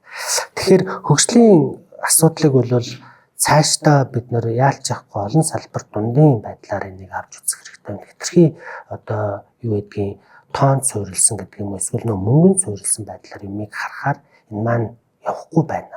Явахгүй гэдгийг олон улс зөвшөөрлийн зөвшөөрчлөө. Тэгэхээр бид нэр энийг арай өөр өнцгөр харах хэрэгтэй юм байна л гэдэг дүгнэлтэнд хүрээд байна л. Тэгээд мэдээж хөгжлийг бол нөө хүн төвтэй гэж бид нэр 20 30 те SDG доктортой хөгжлийн зорилт 2030 ч юм уу эсвэл одоо алсын хараа 2050 дотор нөгөө SDG 2030 маань шингээ орчихсан ингээл явж байна. Энэ бол төрийн бодлогын хэмжээнд явж байгаа зүйл байна. Бидний хувьд бол энийг арай өөрөөр нөгөө парадайм shift гэдэг шиг те өөрөөр харах хэрэгтэй юм байна. Олон улсын байгууллагуудаа нэгт хамтарч ажиллах хэрэгтэй юм байна. Хувийн хвшилтэд хамтрах хэрэгтэй юм байна. Өөрөөр хэлбэл сургалт боловсрал судалгаанууд дээр академia ганцаараа хийгээ явдаг. Академia буюу эрдэмчлэгээ төртөө хамтардаг нэг хэсэг байна. Эрдэмчлэгээ хувийн хвшилтэд хамтардаг нэг хэсэг. Тэгэхээр энэ гурвуулаа ингээд хамт хийгээ явбал гурван тулгуурт гэдэг те. Тэр зарчмаар ерөн судалгаа юмнуудыг хийвэл илүү үр дүнтэй юм байна даа л гэдэг бодолт л хүрээд байна. Одоо бол өөрөөр одоо чинь зөвхөн академи яваад хөгжлийн гэдэг юмыг хэрвээ бид нар ярьж байгаа бол гэхдээ хөгжил гэдэг тодорхойлолтоо бас бид нар дахиад задлал ярих ёстой. Тэгэхгүй бол бид нар хэтэрхийх GDP-д найдсан. GDP-гээр л бүх асуудлыг шийдэх юм шиг яваад байдаг. Хүний хөгжлийн индекс гэхээр зөвхөн нөгөө дундаж наслал тэгээд нэг боловсрол хамгаалгаар ингээд явахаар чинь хангалттай байна. Сүүлд нь яг нөгөө тэгш бас байдлын индекс нэг жоохон орж ирсэн. Тэгээд энэ чинь хангалттай байна. Тэгэхээр бид нар энийг өөрөөр нэг жоохон томхон хэмжээнд тэгээд мэдээж улс орныхоо онцлогийг тусгасан байхгүй бол энэ явах. Мэдээж ойлгомжтой. Мэдээж мөнгө чухал та мөнгө чухал. Тэгээд тэгэхээр энэ салбар дундаа нэг юм байдлаар энэ хөгжлөө тодорхойлох хэрэгтэй юм байна гэдэг маш бат итгэл үнэмшилтэй болгоод явж байна. Антропологи дангаар энийг тодорхойлох мэдээж ойлгомжтой. За маш сайхан мэдээд дуулглаа. Энэ бол одоо бас нэг тийм салбар дундын нэг юм байгууллага байгаасаа гэж хүсдэг байсан. Одоо манайд үздэг хөгжлийн яам гэдэг байгаа нэг урталт нь юу тавьчихдаг эдийн засаг хөгжлийн яам гэдэг тавьчихдаг байхгүй. Тэгээс хүү эдийн засгийн хөгжлөөр харах гэдэг. Гэтэл хөгжил гэдэг бол таны дурдсанчлан. Эдгээр би одоо эдийн засгийн хүн надад бол аюу давуу талтай байж болно шүү дээ тийм. Эдийн засаг хөгжлийн яам гэхээр манай салбарыг их чухалч чинь. Гэтэл би бол танд сүүлд одоо ингээд эргээд юмыг их олон талаас нь хараад эхлэхэд бол юм бол зөвхөн эдийн засаг гэлтгүү. Нэг ялангуяа хөгжил бол дан ганц эдийн засгийн асуудал биш гэдэг нь бол одоо тэр одоо маш тодорхой зүйл гэдэг нь ойлгомжтой. За ингээд энэ хүргээд подкастаа өндөрлөе. За Бямбатар багш хоёр бол маш олон сонирхолтой сэдвийг хөндлөө. За бид хоёрын ярианы төгсгөлд бол маш таатай сонирхолтой зүйлсийг багш манд дуулгалаа. Нүби хүнсүд аж ахуйн байгууллага дээр бас үзэл бодол одоо хандлага өөрчлөх гэж байгаа байна. За хөгжлийн судалгааны төв гэж Монгол Улсын их сургуулийн дэргэд тийм институт байгуулагдаж байгаа юм байна. Энэ бол одоо маш сайхан мэдээ байна. Энэ төвөөс бид нар бол маш олон сонирхолтой судалгааны ажлуудыг хүлээх хувьд найдаж дөнгөж эхэлж байгаа юм байна. Тэгээд дээрэс нь бас болгон сүлтэй байг гэж өрөөмөрөн. За тэгээд бид хоёр бол антропологийн тухай ярилцлаа. Дэлхийд яаж үүссэн, Монгол улсад яаж үүссэн. За тэрнээс хойш үргэлжлүүлээд бид хоёр энэ хөгжил гэдэг асуудлын талаар ярьлаа. За дараа нь бид нар мэдлэгийн колгончлол гэдэг зүйлийг яаж нюанстай ойлгох вэ гэдэг энэ зүйлсийн талаар ярилцлаа. Тэгээд энэ дундаас та бүхэн ямар нэг зүйлийг олж аваад нэрээ тийм биш дээ гэдэг л ийм бодол та бүхний толгойд зурсхийж орж ирсэн бол одоо бид хоёр нэг ялангуяа энэ подкаст бол одоо зорилгоо биелүүлсэн гэж үзэж болно. За ингээд бидний урилгыг хүлээн авч сайхан ярилцсан Бямбатар багштай баярлалаа. Таны эрдмийн ажил за нэг ялангуяа түрүүнээ дурдсан энэ хөгжил судлалын энэ хүрээлэнгийн ажилд нь өндрөөс өндөр амжилт хүсье. Таны энэ подкастыг сонсож байгаа бас эрдэмтэд байвал Бямбатар багштай холбогдоосоо гэж би хүсэж байна. Монгол улсын хөгжлийг сонирхдаг эрдэмтэн судлаачид залуус байвал одоо энэ хүрээлэнгийн талаар энэ төвийн талаар бас чих тавьж сонсоосоо гэж хүсэж байна. Тэгээд таны эрдмийн ажилд өндөр амжилт хүсье багшаа. Баярлалаа.